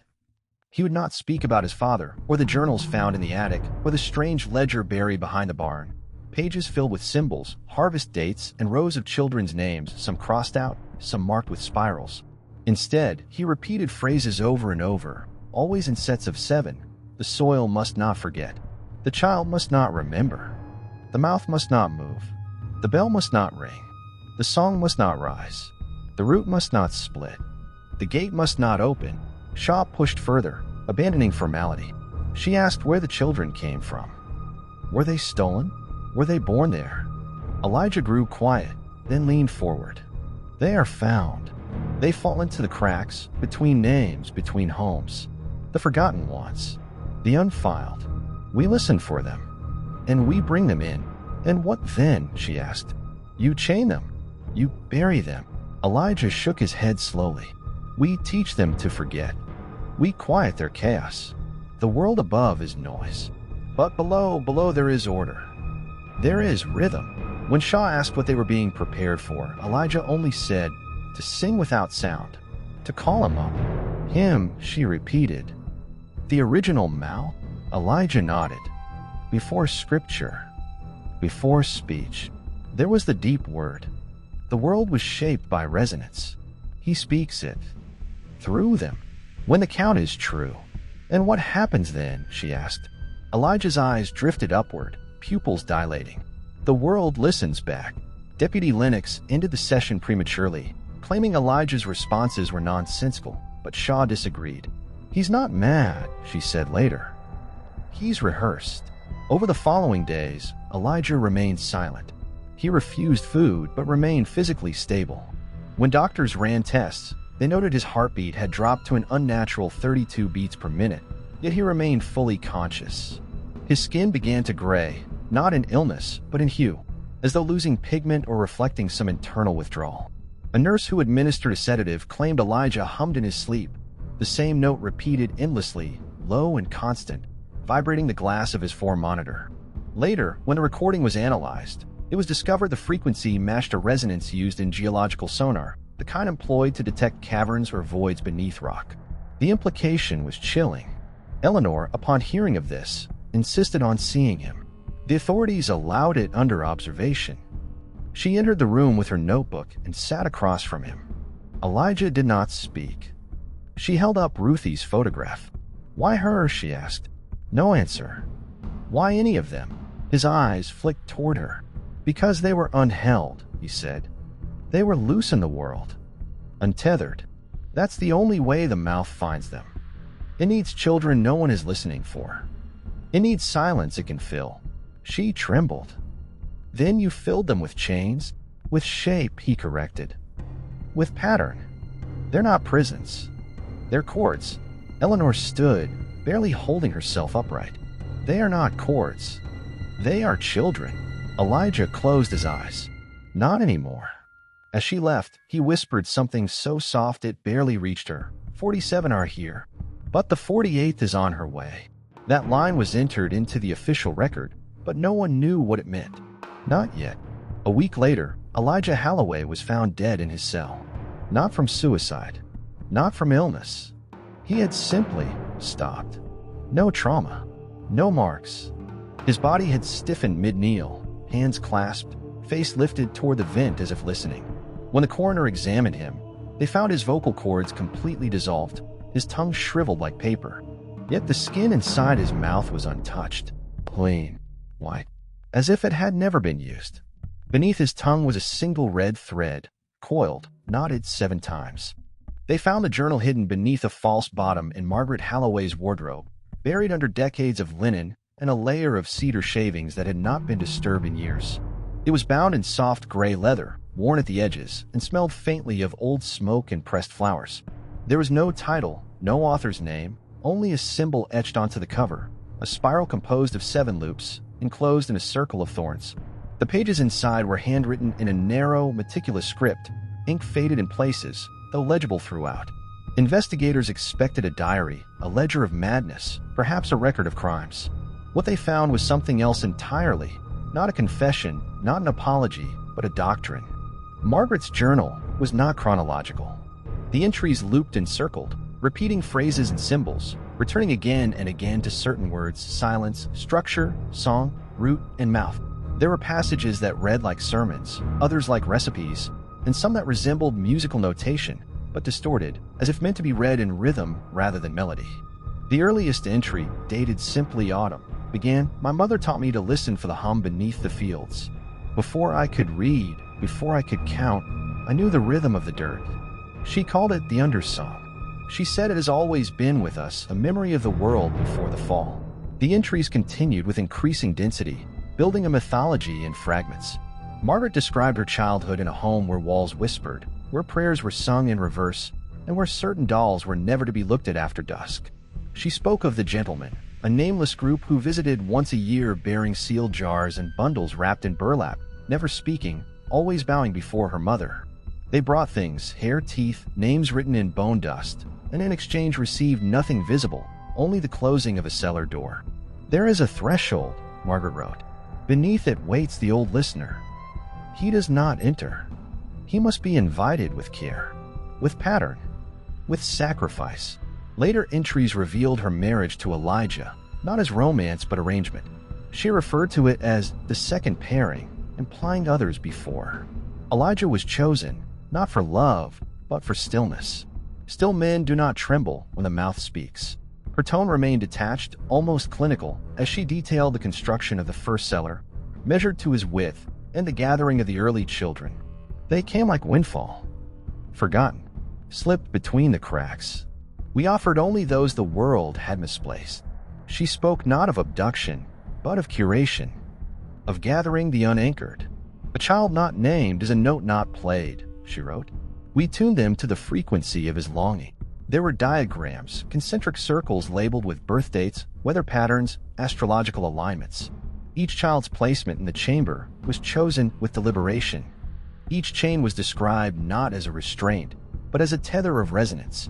The most chilling passages came midway through, where her writing grew erratic, ink darker, pressure deeper. "They begin to echo now. They rock in time. They hum even in sleep. Their dreams smell of salt, of stone, of old breath." She recounted one child, Miriam, who began to speak in reverse dialects, languages no one taught her. "We removed her tongue. She continued to sing." Margaret detailed the sewing of mouths as a necessary quieting, not cruelty. She believed words polluted the harmonic structure of their souls, and only silence could prepare the body for resonance. Speech fractures the gate. Silence mends it. One section, marked with a red spiral, chronicled an event she called the cracking. On the 7th year of the 3rd cycle, one child split. Not physically. Spiritually. She began to move between walls. Not crawl, dissolve. We lost her for a week. When she returned, she brought a stone. Smooth, warm, whispering. No such stone was found during the investigation. The journal became more fragmented after that. Some pages were torn out. Others were overwritten. There were mentions of false echoes, children who began to resist, who remembered names, who cried out. "We let them starve," she wrote. They were not tuned. The final entries, dated weeks before her arrest, grew frenzied. 47 stand now. 47 ring the chamber. 47 eyes closed. But one begins to open. One hums in dissonance. She is cracked. Though never named, investigators believe the cracked one to be Ruthie May. Margaret wrote of her with increasing obsession. She draws spirals in odd numbers. She counts backward. She hums at the wrong frequency. But still, he listens. He listens to her more than the others. I fear she is the key, not the lock. The last written line in the journal was smudged. As if wet when written, the 47th mouth is closed. The bell is struck. I feel him moving beneath me. Beneath that, a drawing, a tree with no leaves, its roots not burrowing into earth, but into faces. All small, all silent. Authorities treated the journal as evidence. Psychologists called it the ravings of a deluded cultist. Religious scholars debated its references to pre-Christian rituals and older deities known only in fragments. But Eleanor read it differently. To her, it wasn't madness. It was order, horrifying, yes, but exact. Compost. Deliberate. Not a woman unraveling, but one executing a task with ruthless faith. A keeper of ritual. A mother of silence. That night, Eleanor lit every lamp in her house. She reread Ruthie's schoolwork, looking for spirals, for red, for dissonance. She prayed not to God, but to something smaller, a whisper of a girl who once laughed in the garden. She whispered Ruthie's name like a tether, and in the stillness, she thought she heard it echoed, faint, below the floorboards. One syllable. Then a hum. The Millersfield orphanage was not built to contain silence.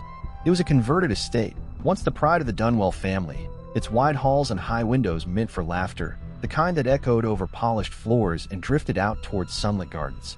But the laughter was long gone, and when the 47 arrived, they brought with them a kind of stillness that was not merely quiet, but oppressive, a soundless pressure that bent the air and unsettled the bones. They were transported two at a time, flanked by orderlies and watched by doctors who no longer looked them in the eyes. The town had petitioned for them to be sent elsewhere, Columbus, or even out of state, but no other facility had agreed to take them. The whispers had spread too far, and Millersfield, being the origin, was left to shoulder the consequence. The orphanage's headmistress, Mrs. Lavinia Croft, had kept the place functional since 1924, a stern woman with tightly wound hair and a sharper tongue, but even she seemed diminished in their presence. On the morning the first group arrived, she stood at the gates with clipboard in hand, expecting frightened orphans in need of warmth and guidance. What emerged from the van were children already vanished, eyes dull, posture limp, mouths unmoving. They walked in step but not in rhythm, as if moved by a shared instruction too low for the human ear. She tried to speak to them. She tried to kneel and offer a hand. None reacted, not even to touch. And when one of the boys turned his face to her slowly, she saw something that left her frozen. Not malice, not pain, but vacancy. A boy-shaped absence wearing skin. The rest of the staff took their cues from her silence. The children were placed in individual rooms. They did not resist. They did not unpack. They did not sleep in their beds, but sat in corners, knees drawn, facing the walls. Some drew in the dust, always spirals, always in multiples of 7. Others simply rocked, lips pressed closed, eyes flicking toward the floor as if listening for something deeper than footsteps. On the second night, one of the nurses, a young man named Nathaniel, tried to turn one of the girls around to face the window. She emitted no sound, but the others began to hum. Low at first, then rising in perfect unison. The sound vibrated through the walls, rattling the window panes. Nathaniel collapsed in a seizure, blood streaming from one nostril. After that, no one touched them. Protocols were revised. Meals were slid through slots. Doors were locked at all times. Some staff quit. Others stayed, but wore earplugs. Dr. Julian Reyes returned once a week to conduct evaluations. Each time he left, he looked worse, hunched, pale, with more tremor in his hands. "Their vitals are stable," he said once. "Their brains are active. Too active. Like they're always dreaming." But it's not their dream. On the 7th day, a storm swept through Millersfield. Thunder cracked across the hills. Lightning danced among the trees. In the orphanage, the power flickered. The backup generator failed. Darkness fell across the halls. In that hour, the children moved. Doors unlocked themselves, though no one saw how. The children gathered in the West Wing common room, 47 bodies seated in a perfect spiral, knees pressed together, heads bowed. The staff found them like that just before dawn. When they were asked how they'd escaped, no answer came. None of the locks were broken. No windows breached. All surveillance footage from that hour was static. When reviewed, it revealed only 1 second of clarity. 47 children staring directly into the camera, mouths open, but not moving. Still sewn shut. No explanation was ever found. They were returned to their rooms. But from then on, the humming continued. Always at 3:17 a.m. Always for 6 minutes. And with each night, it grew louder. The town began to notice, too. Dogs barked at nothing. Lights flickered. Sleepwalkers wandered into streets, into fields, into basements. People reported waking up with dirt under their nails and no memory of dreaming. One woman claimed to find her infant speaking in whispers too deep for his throat, words she couldn't recognize but felt. The orphanage became a place of avoidance. Parents told their children not to walk near it. Teens dared each other to touch its gate. No one stayed long. Eleanor May visited when she could, always bearing the same question: was Ruthie still inside? She would sit in the observation room while the girl was brought forward. Ruthie's skin had grown pale, almost translucent. Her hair remained the same length, as though time had stopped in her follicles. She never blinked more than once every 30 seconds. She never reacted. Except once. Eleanor whispered her full name, Ruthie May, daughter of E. May, born in summer, flower of the field. For a moment, Ruthie turned her head. Her lips parted slightly. And then the humming began again, behind the walls. This time, Eleanor joined in, not because she understood, but because she feared being left behind. Later, she couldn't recall the tune. But she woke that night with blood on her pillow and a word carved into her wooden nightstand. Almost. The staff of the orphanage submitted report after report to the state. No one responded. Funding continued. Supplies arrived. But no one came to collect the children. Even the state's own officials stopped answering calls. It was as if Millersfield had become a quarantine, a cage for something unspeakable, wrapped in bureaucracy and silence. On the 13th day, one of the children, a boy whose number had never been matched to a name, vanished. No window open. No door disturbed. Just gone. In his place, a pile of dirt and a jar of ash. After that, the others began to shift. Some spoke. Not words tones. Frequencies. Vibrations. One girl exhaled a sound that cracked a mirror across the hall. Another boy's breath fogged into spirals in the air, despite no cold. The orphanage was sealed the following week. But it was too late. The silence was spreading. One by one, staff members began to rock in their sleep, draw spirals in their food, hear whispers in the floorboards. And still no answers. Just 46 children still in their beds, still humming, still waiting for the next one. In the weeks following the orphanage's quiet collapse into containment and suspicion, the silence of the 46 children deepened, not in absence of sound, but in presence of something else, something crawling beneath language, beneath even thought. Staff who remained began to deteriorate mentally. They weren't harmed in the traditional sense, no scratches, no attacks, no missing time, but their nights grew hollow, filled with waking dreams and sleep paralysis. One nurse, June Halberd, reported sitting upright in bed each night at exactly 3:17 a.m., her hands involuntarily clasped together, eyes fixed on the corner of her ceiling where the air seemed to ripple like heat over stone. When asked if she had ever heard voices, she said, "No, never voices. Only shapes. Shape sound. Like something trying to scream through the walls of a dream." Doctors from outside were hesitant to intervene. The few who visited, specialists, psychiatrists, trauma experts, left quickly and did not return. One neurologist from Cleveland, Dr. Harris, reviewed EEG scans taken from 2 of the children and noted unusual patterns in their brain activity. Rhythmic, looping pulses centered in the temporal lobe. "It's not random," he said in a memo. "They're not damaged. They're synchronized, as if dreaming together or dreaming the same thing." More troubling than the dreams, however, were the drawings. Despite no formal instruction, the children began to illustrate what they could not say. Murals appeared in chalk and pencil, even in their own blood, spirals, circles, and crude depictions of mouths filled with thorns, staircases made of spines, and trees growing upside down. One hallway had to be painted over 3 times in a single week, as each new coat was peeled away by unseen forces overnight, revealing beneath it the same image, a door, suspended over an abyss, cracked open just wide enough to see the suggestion of a face. Not a human face. Something wider, longer. Something watching. These silent expressions were the only signs of their inner world. They never spoke, but their bodies did. When meals were delivered, they arranged the food into symbols before eating. Some shaped bread into spirals. Others aligned peas in rows of 7.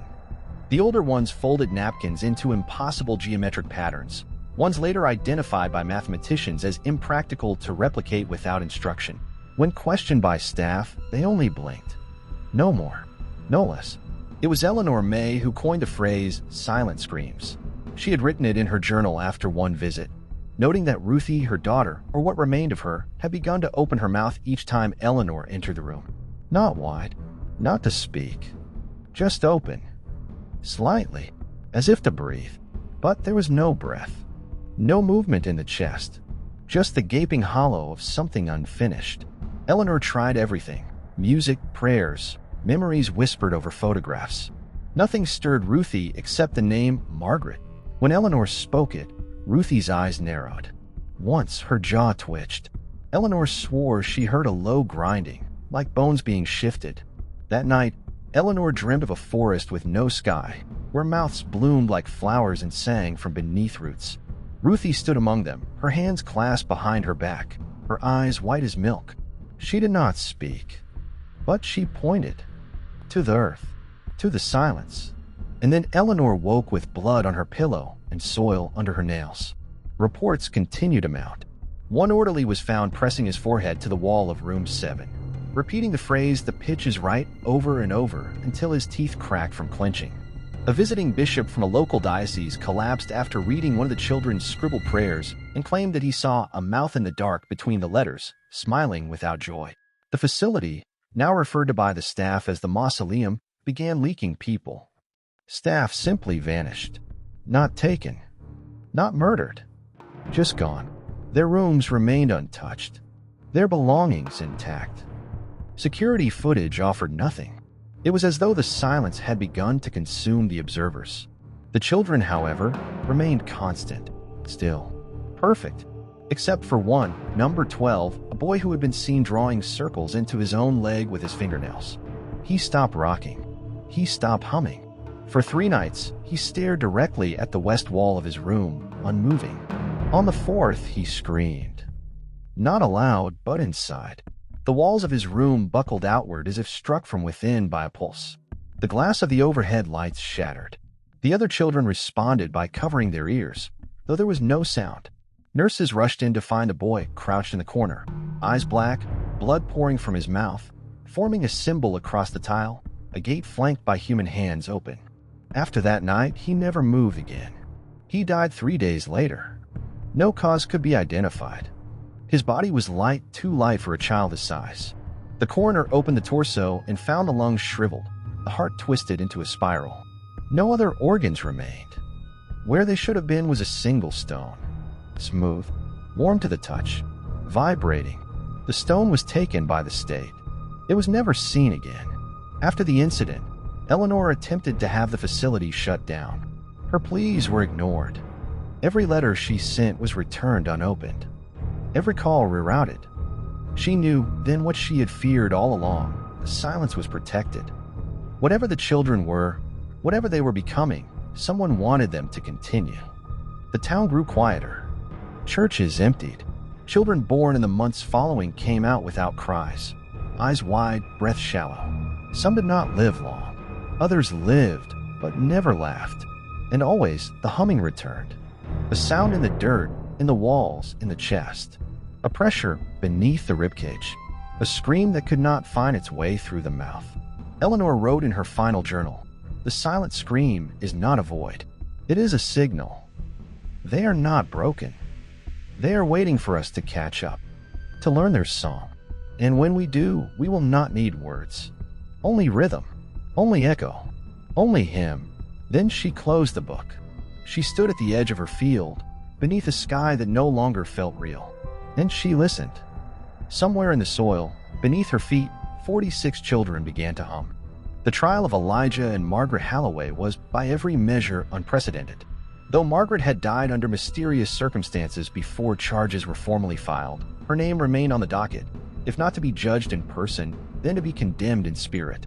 Elijah sat in the defendant's chair each day, gaunt and unmoving, his face pale and waxy like old parchment, his lips parted slightly as though caught mid-prayer.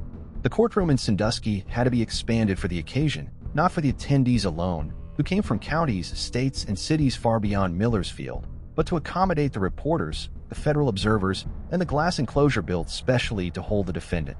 No one wanted to be too near him. Not after what had happened to the clerk who tried to fingerprint him, or the stenographer who blacked out transcribing his first arraignment hearing. The prosecution, led by District Attorney Morris Colgrave, presented the case with precision. 47 children, discovered in chains beneath the Halloway home, evidence of long-term confinement, ritualistic abuse, forced silence.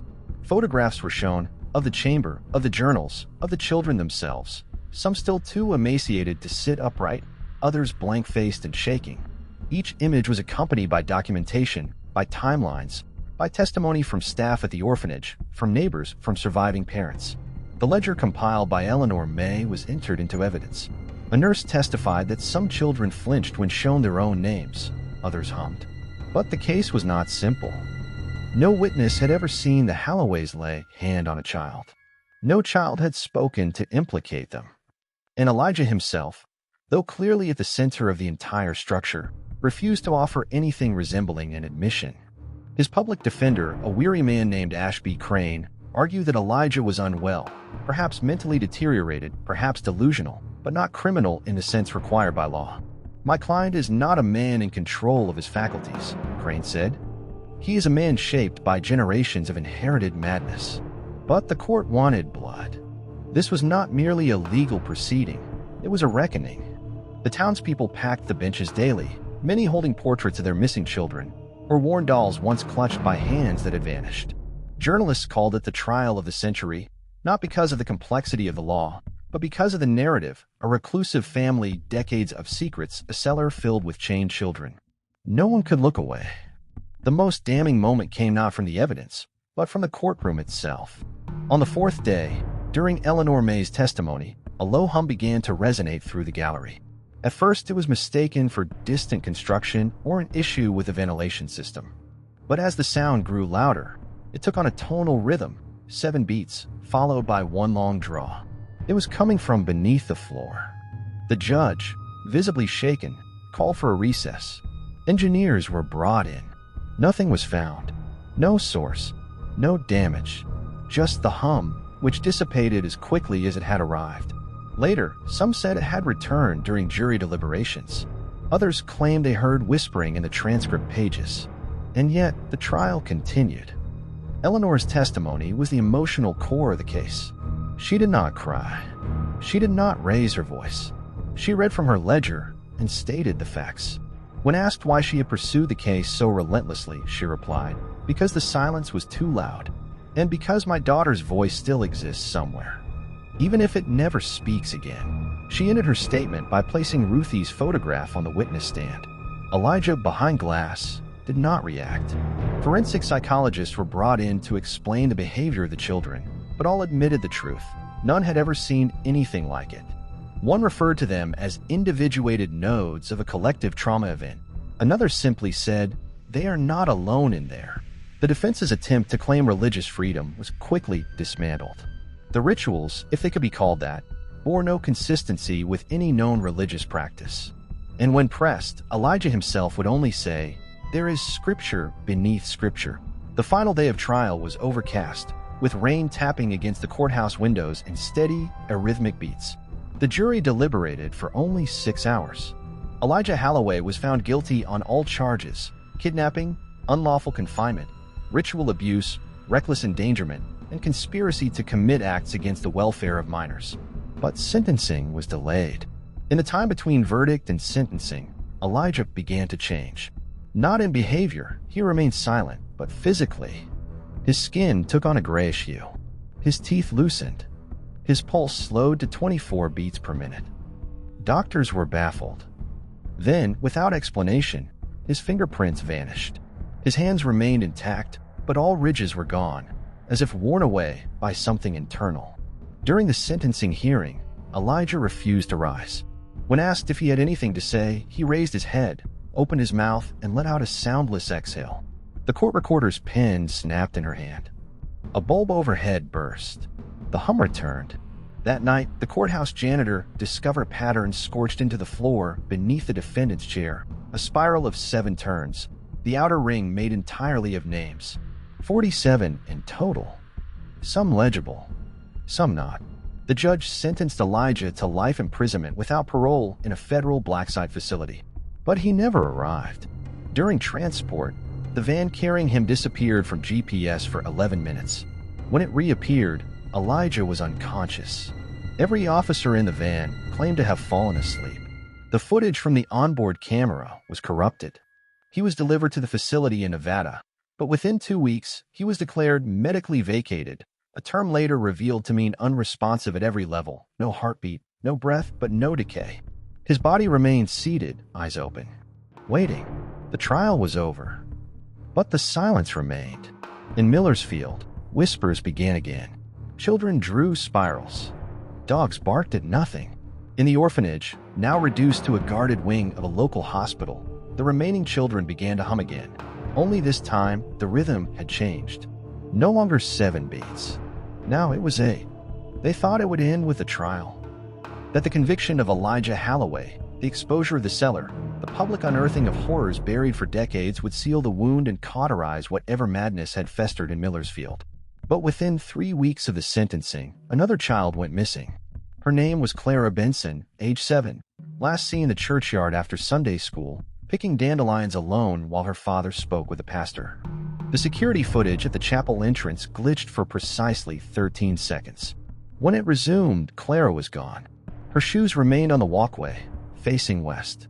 Her father found them within minutes, but no trace of her footprints led away. That was the beginning. Within the following month, 5 more children vanished, all under strange circumstances, all within Millersfield surrounding counties.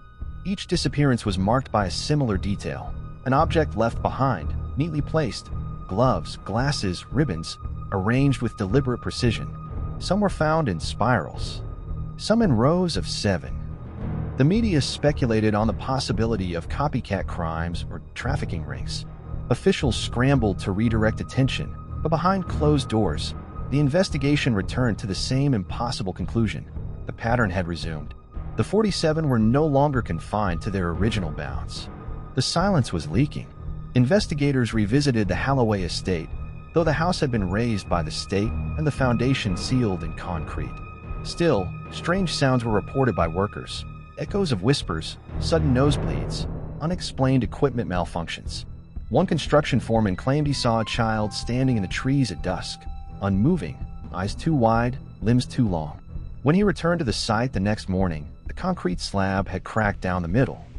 In Eleanor May's journal, she recorded an account from a mother in a nearby town who claimed her son had come home from school humming a tune no one recognized.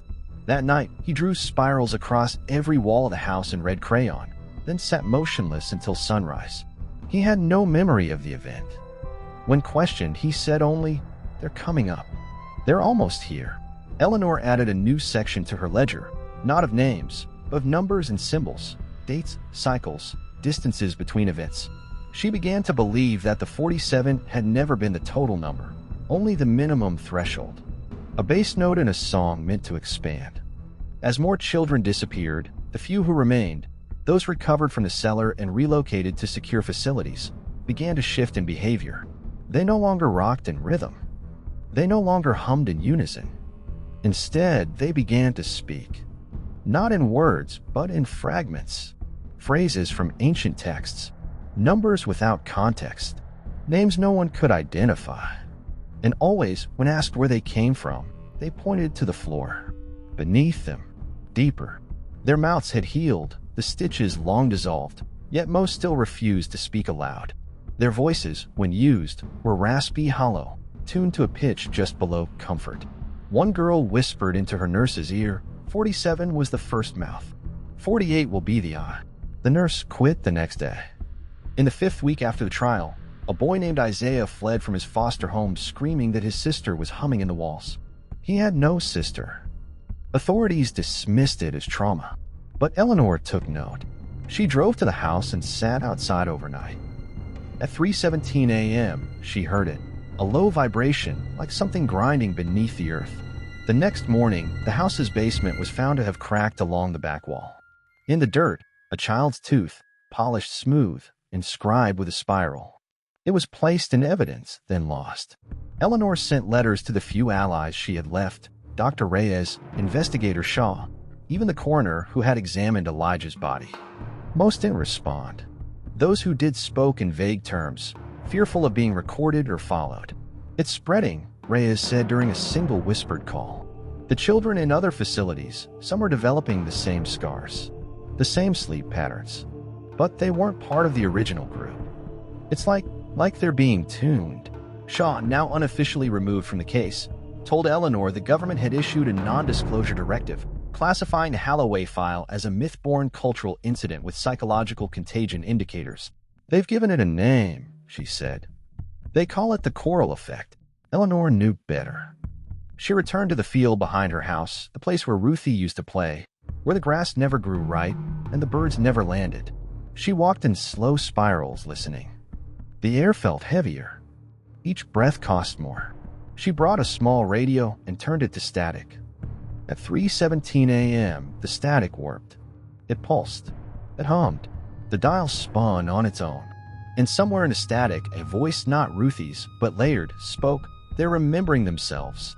That week, 7 more children vanished. 1 from a shopping mall. 1 from a campsite. 3 from a bus that never reached its stop. No signs. No struggle. Only a residual hum in the air, and the word almost carved into surfaces nearby, mirrors, windows, even flesh. One child's bedsheet was found twisted into a perfect 7-ring spiral. No one slept that night. Across the region, people began boarding their floors. Families slept in basements. Others fled altogether. But the spiral kept widening. From Millersfield to neighboring towns, from towns to cities. It was no longer a local phenomenon. The disappearances continued. Not weekly. Not daily. Hourly. Eleanor's ledger grew thick with red ink. Her hand shook as she wrote, but she would not stop. They're not being taken, she wrote. They're being claimed. Each child vanished without trace, without sound, without closure. But the silence they left behind was not empty. It was humming. It was forming. It was calling the rest home. At the edge of her journal, Eleanor wrote one final line. 47 was the beginning. We were foolish to think it would stop. Then beneath that, a single symbol, an open mouth with 7 lines drawn from it, radiating outward like rays from a sun. She set down her pen. She looked to the floor. And somewhere far below her feet, something answered. It began with a vibration in the earth, a subtle resonance that barely registered on seismographs, but was felt in the bones of those who remained near the ruins of the Halloway estate. In the 7th week after Elijah Halloway's sentencing, a maintenance crew tasked with inspecting soil subsidence around the concrete slab noticed a faint tremor beneath their feet, like something breathing under the topsoil. When they drilled a test core to assess water displacement, the drill bit struck metal, then air. The hole exhaled. The smell was immediate and indescribable. Must, ash, iron, and something older. Work halted. Authorities were called. But by the time the first officials arrived, the hole had expanded. A soft collapse had revealed a stone stairwell descending beneath what had once been a Halloway home, but which now opened like a wound. It was not part of the original plans. The cellar, discovered months ago, had been fully mapped and sealed. This stairwell had never been found. It wasn't on any architectural records, nor in the excavation logs, but was there now, smooth stone steps leading downward, cut with impossible precision, as though bored into the rock rather than built. It had no dust, no cobwebs, just silence. Eleanor May arrived at the scene before dawn. She had received no call, no warning, but woke with a nosebleed and the word below scrawled into the condensation on her window. She walked the 3 miles to the site in her nightclothes, unaware of her bleeding feet, unaware of the way the wind bent around her as she approached. No one stopped her. They parted instinctively. At the lip of the stairwell, she paused, then descended. Behind her, a team of federal agents, doctors, and religious advisors formed a reluctant convoy. None wanted to enter, but none could remain outside. The stairwell descended for 47 steps, exactly, then opened into a room. It was not large, nor particularly deep, but it was impossibly wrong. The room was spherical, carved from a single piece of black stone, walls polished to a mirror finish. In its center stood a pedestal, upon which rested a jar, identical in shape and material to those found in the Halloway cellar, but unmarked. Surrounding the pedestal were 47 small indentations in the floor. Not bowls, not holes, impressions, like kneeling spots, worn smooth by time and repetition. On the far wall was a doorway, but not open, sealed with what appeared to be a living membrane, pulsing gently, humming in time with the breath of the room. Above it, a symbol, the now familiar spiral, rendered not in chalk or ink, but in shallow relief. It throbbed. Eleanor crossed the room slowly. She did not speak. None of them did. The silence in the chamber was absolute. Not the absence of sound, but the cancellation of it. Even breath felt muted. One of the agents attempted to photograph the room. His camera imploded in his hands. A doctor reached for the jar. The room shivered. From a pedestal came a tone, low, harmonic, and human, and the membrane across the far doorway flexed outward, as though reacting. No one touched it again. They retreated, but Eleanor remained. She sat at the edge of one of the kneeling impressions and opened her journal. She turned to the last page. It had been blank. Now it bore a single word, home. She understood. This was not a prison. It was a receiver. A chamber built not to confine, but to house. The missing room had not been hidden. It had not existed until it was needed. It was called into being by pattern, by ritual, by the weight of children's silence layered across decades. It was the space they had built beneath themselves with every lost name, every vanished cry. The next morning, the chamber was gone. Not filled, not buried, gone. The stairwell ended at bedrock. No sign of carving. No black stone. No jar. Authorities were baffled. They issued statements about gas pockets and hallucinations brought on by mold. They disbanded the team. But those who had entered never forgot. One died within a week, his body found curled in a closet, mouth stuffed with cloth, eardrums ruptured from the inside. Another began to draw spirals and blood on the walls of his office before being institutionalized. The doctor who had reached for the jar cut out her own tongue and survived. She wrote only one thing before vanishing from her ward. It's already open. Eleanor, for her part, remained calm. She returned to her home, boarded her windows, and waited. The dreams intensified. She saw the children now, more of them than before. Not just the 47, but hundreds, perhaps thousands, walking through endless corridors of stone, humming, and always beneath them the throb, the pressure, the mouth. One night, she found herself drawn back to the field where Ruthie vanished. The grass moved strangely in the wind, as if bending toward a single point. At the center, a perfect circle of black soil, scorched into the earth. In the middle, a jar. She approached it slowly. Her hands trembled, not with fear, but recognition. She knew this jar. It bore no label, but she could feel what it contained. Not a substance. A name? She lifted it gently. It was warm. It pulsed. And beneath her feet, the ground breathed. Not wind. Not shifting rock. Breath. She whispered Ruthie's name. The jar responded. The spiral on its lid glowed faintly, then faded. She did not open it. She carried it home, placed it on her table, and sat before it until morning. The next day, 7 more children disappeared, each from a different state, each leaving behind a spiral drawn in dust or blood. And at 3:17 a.m., the humming stopped. Not ended. Stopped. As if listening. As if waiting. Eleanor understood then what the secret room had been. Not a destination. Bridge. A mouth waiting to be spoken into. And the children, each one, had been syllables. Letters. Parts of a word too large for human language. The word was forming. The door was flexing. And all across the country, the silence had begun to vibrate with meaning.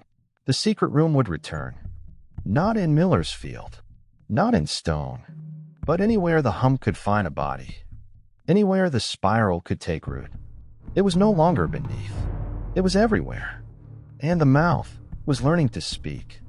The last testimony came not from a doctor, a survivor, or a witness, but from one of the children, if they could still be called that. It happened in the early hours of a Monday morning, when the facility that housed the remaining original children, now numbering 43, fell into a sudden and inexplicable blackout. The emergency generators failed to engage. Security locks disengaged. Cameras froze. For 23 minutes, children moved freely. When the lights returned, all but one were back in their rooms. But in the main hall, seated alone beneath a flickering light, was number 9, a boy with no recorded name, whose mouth had once been sewn closed like the rest. His stitches were gone. His lips were dry and cracked, but unbound. He was sitting cross-legged, eyes forward, hands placed neatly in his lap, and he was humming, softly, a melody no one could place but all felt they had heard before. It was a sound that made the skin prickle and the floor feel unsteady beneath the feet. When staff attempted to move him, he raised a single hand and whispered, "I remember." He was taken to a secured medical room and placed under observation. Officials from every level of government arrived within hours. Psychologists, linguists, and spiritual advisors gathered, waiting. Some believed it would be meaningless babble, the side effect of trauma or regression. Others feared a trap, a performance, a catalyst. But what came from his mouth was none of those. He began to speak slowly, as if words were unfamiliar tools he had to measure before use. His voice was low, dry, but steady, and everything he said was transcribed without interruption. What follows is the full account of that testimony. I was born twice. First, like all others, through pain and light. My mother held me. My father named me. I remember a birthday cake with 7 candles and the smell of wax in the summer. But that was before. Before the mouth opened. Before I was unspoken. He paused. They came for us in pieces. Not all at once. We were chosen because we were not held tightly, because we were loose in the seams of the world. Forgotten, misfiled, unloved. The sound found us in our sleep. Not a voice. A rhythm. A hunger with pattern. It didn't take our bodies. It took the weight of our names. At this, one of the linguists leaned in and asked what he meant by weight. He looked at her and said, "A name holds shape. Without it, we float. They needed us to float." He continued, "The chains weren't to bind us. They were to shape us, anchor us in formation. 47 notes in a chord, all tuned in silence, all humming at the same pitch. We didn't scream because we couldn't. Not from the stitches, from the change. Language left us like water from a cracked jar. We were made hollow, made resonant."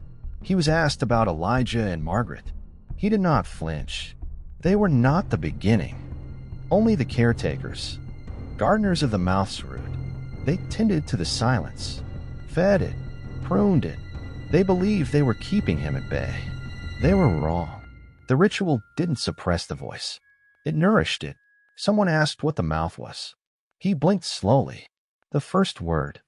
Not God, not devil. Just before. The thing before meaning. Before separation. It was buried, but not dead. Sleeping. Waiting to be named again. That's what we were, its new alphabet. Another official asked what the children had seen beneath the floor. He closed his eyes. Rooms. Tunnels, mirrors made of water. We walked without moving. We slept without breathing. We dreamed without dreams. The further down we went, the less we remembered. But he remembered for us. He whispered in shapes, taught us how to hum. The humming is not noise. It's a call, a map, a language without air. One religious advisor asked if the children were possessed. The boy laughed once, dry and short. No, we were refined, distilled into use. Possession is too simple. We were prepared, formed into words with legs. The room fell silent for a long time. Then he continued. Ruthie was the key, the cracked note. She remembered too much. She bent the cord. That's why the mouth focused on her. She opened things too early, brought the dream into the world before the gate was ready. Someone asked if she was still alive. She is not singular anymore, he replied.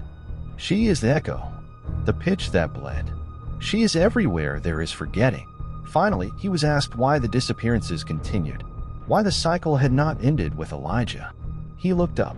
Because the gate is not closed. It was never meant to be. The 47 were not enough. That was the error. The hum has grown. The word is stretched. It needs more syllables, more shapes, more silence. He then whispered, the gate has a second side. The first was beneath. The second is above. When asked what that meant, he turned away. He refused to speak again. Over the next days, his body began to change. He stopped eating. His skin thinned. His pupils dilated until his eyes were entirely black. He began humming again, this time in chords, multiple tones at once. The recordings distorted. Lights flickered. And then, one night, he vanished from his room. No sign of escape. No breach. Only a spiral drawn in his sheets. And a whisper left behind, captured only on one audio file before it corrupted completely. I was the last mouth. The next will be the I. The recording has since been locked in federal archives. But copies exist, shared in whispers, passed between those who remember. And across the country, children still disappear. Always in silence, always in spirals. The last testimony has no ending, only a pause. And in that pause, the world hums. In the weeks that followed the last testimony, Millersfield found itself suspended in a state that defied categorization, neither recovery nor collapse, but something in between, as if time itself had slowed to accommodate a silence too heavy to shake. The media frenzy had thinned, replaced not by closure, but by avoidance. Networks that once circled the Halloway estate like vultures now refused to air updates. Journalists who pressed too hard on the details of the secret chamber or the vanished boy were quietly reassigned, or worse, disappeared from the public eye altogether.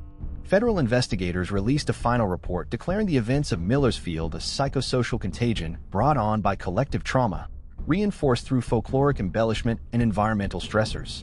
It was, in short, the neatest lie they could craft, one that placed blame not on those responsible, but on the people who dared to remember. Yet no one in town believed it. Not the mayor, who found a perfect spiral burned into her windshield every morning for a week. Not the priest, who began delivering sermons in complete silence, his lips moving but no sound emerging. Not the children, who stopped drawing with crayons and instead scratched patterns into their skin under the desk when no one watched.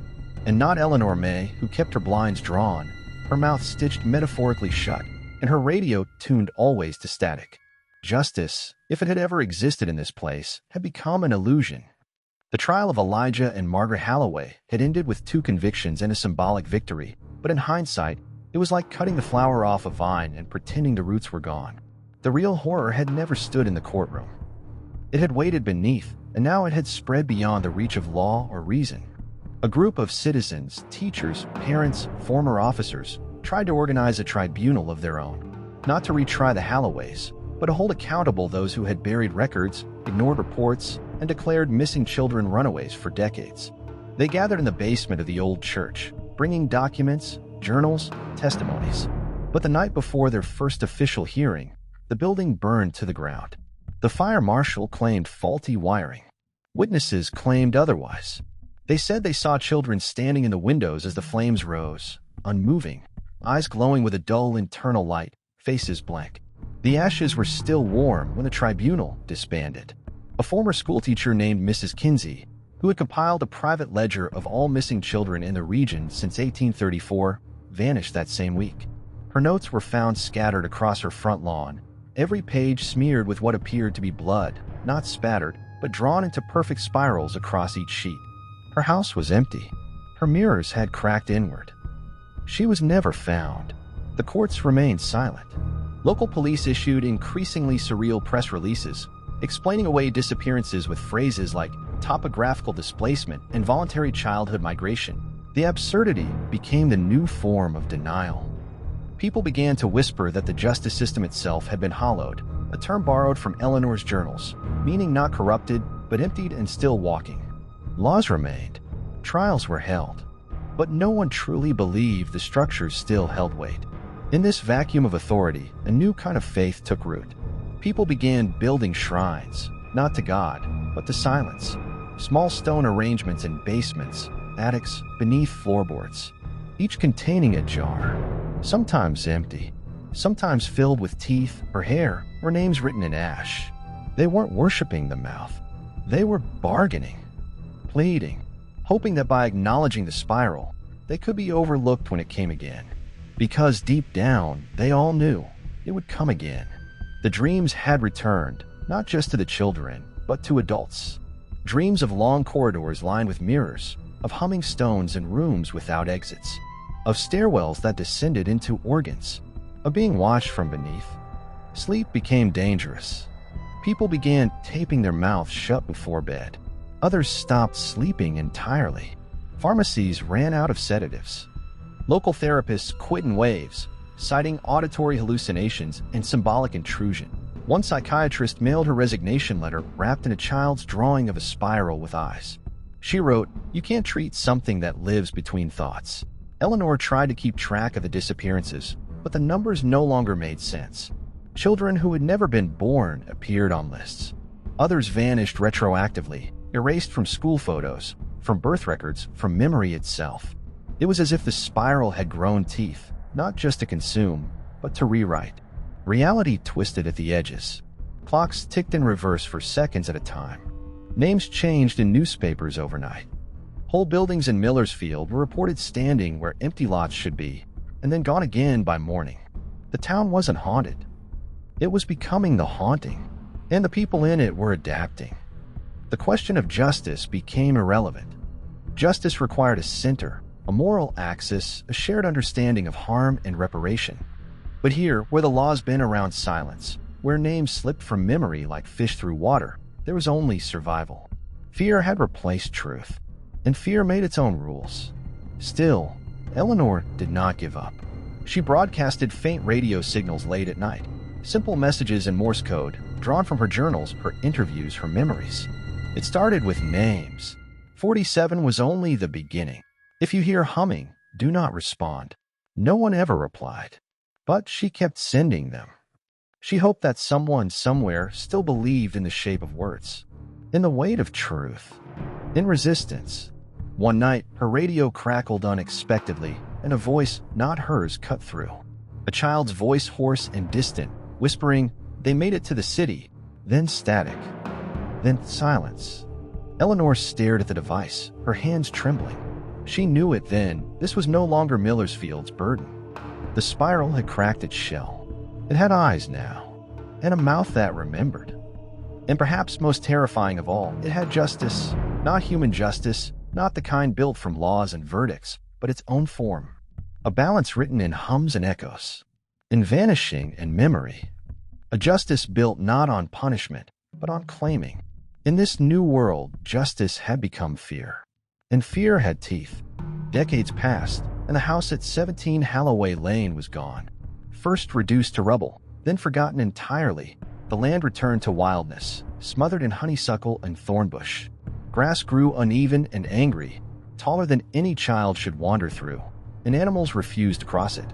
The lot was labeled unsuitable for development, not because of soil or slope, but because no one could keep workers on it longer than a day. They would leave mid-task, glassy-eyed, whispering things no one could understand, things about shadows that moved without light, about hearing a lullaby hum through tree roots. In 1954, the land was sold in a silent auction to a private buyer from out of state. The deed was signed in red ink.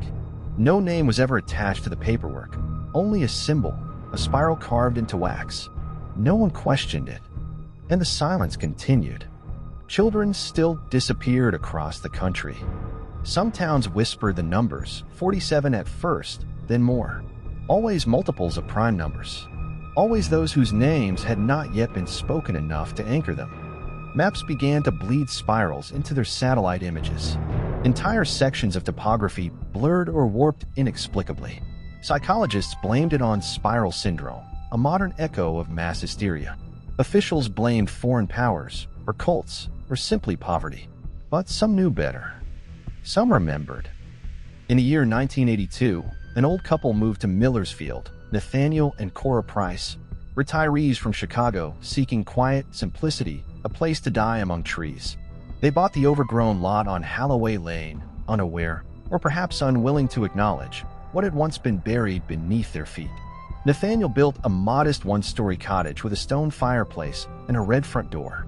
Cora planted dahlias and rosemary along the walkway. For a year, it was calm. Birds returned. The grass shortened on its own. The house was warm. But then the dreams began. Cora spoke of children whispering outside her window. Nathaniel began drawing spirals in the margins of his crossword puzzles. The dog refused to enter the house and eventually ran into the woods and never returned. The neighbors, few as they were, stopped waving. Something about the way the light caught the windows unsettled them. And beneath the fireplace, the earth began to pulse. Not visibly, not at first. Just a hum, a vibration in the soles of the feet. A resonance that made Nathaniel's teeth ache. When he removed one molar on his own, he found a tiny symbol etched into the root. By winter, cracks formed in the basement floor. Cora found a small jar there one morning, nestled in a depression of smooth stone. It was warm, unlabeled. She left it alone. But the next morning, there were 2 jars, then 4. She didn't tell Nathaniel. She simply began stacking them in the pantry, pretending they were preserves. Then the whispering began again. Not outside, but inside the walls. Not voices, but the memory of voices, like echoes from a time that had never truly passed. And in every whisper, one phrase returned: "We are the word." Cora began writing letters to the town council, to the historical society, to strangers whose names she found in dreams. All the letters ended the same way. "We built a house on a mouth." No one responded. Nathaniel tried burning one of the jars. It screamed, not aloud, but in his mind. He collapsed, convulsing, and woke with his fingernails missing. In their place were symbols carved into the nail beds. He stopped touching the jars, but they continued to multiply. The spiral returned to the front yard, not drawn, but formed in the grass, which bent and refused to grow in circular patterns. And beneath it all, the hum deepened. Cora began sleepwalking, always toward the basement. One morning, Nathaniel followed her and found her standing before a crack in the wall. Her mouth was moving, but no sound emerged. The crack pulsed. Inside it, something breathed. He never told her what he saw. Instead, he sealed the basement and locked the door. The next day, the door was gone, not just locked, but absent. Seamless wall. Cora never mentioned it. But she stopped sleeping entirely. She would sit on the porch, watching the field, murmuring to herself. "They're almost done building the sentence." When Nathaniel asked what she meant, she said, "There were always more than 47. That was just the opening clause. By spring, the house had begun to shift. Walls widened subtly. The fireplace drew in air even without a flame. The windows began to reflect scenes that didn't match the outside. Children, dozens of them, walking in a circle, chained together by their shadows. Always humming, always in rhythm. Nathaniel stopped going outside. Cora stopped coming back in. And beneath it all, the land remembered. Remembered names no one spoke anymore. Remembered cries that never echoed. Remembered the weight of silence pressed against stone. One morning, Eleanor May's granddaughter, now a journalist, visited the property, seeking closure for the story her grandmother never stopped writing. She knocked. No answer. The house looked abandoned. But the red door was warm to the touch. She entered. The house was empty. No furniture. No people. Only jars. Dozens. Hundreds. Lining the walls. Some large, some small. Each pulsing faintly. None labeled. She walked to the center of the room. Beneath her, the floor began to hum. She dropped her recorder. It cracked open and spilled magnetic tape across the wood. The tape curled into a spiral. And from beneath the floorboards, a breath. Not wind, not air. Breath. She backed away, ran, never returned.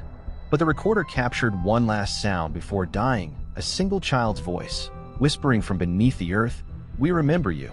The earth did not forget. It held every syllable, every name, every hum, and beneath every town, every home, every word ever spoken, it waited, still spelling itself, still forming the mouth, still learning how to sing. The story does not end. It waits for the next sentence. And perhaps you have already begun to hum.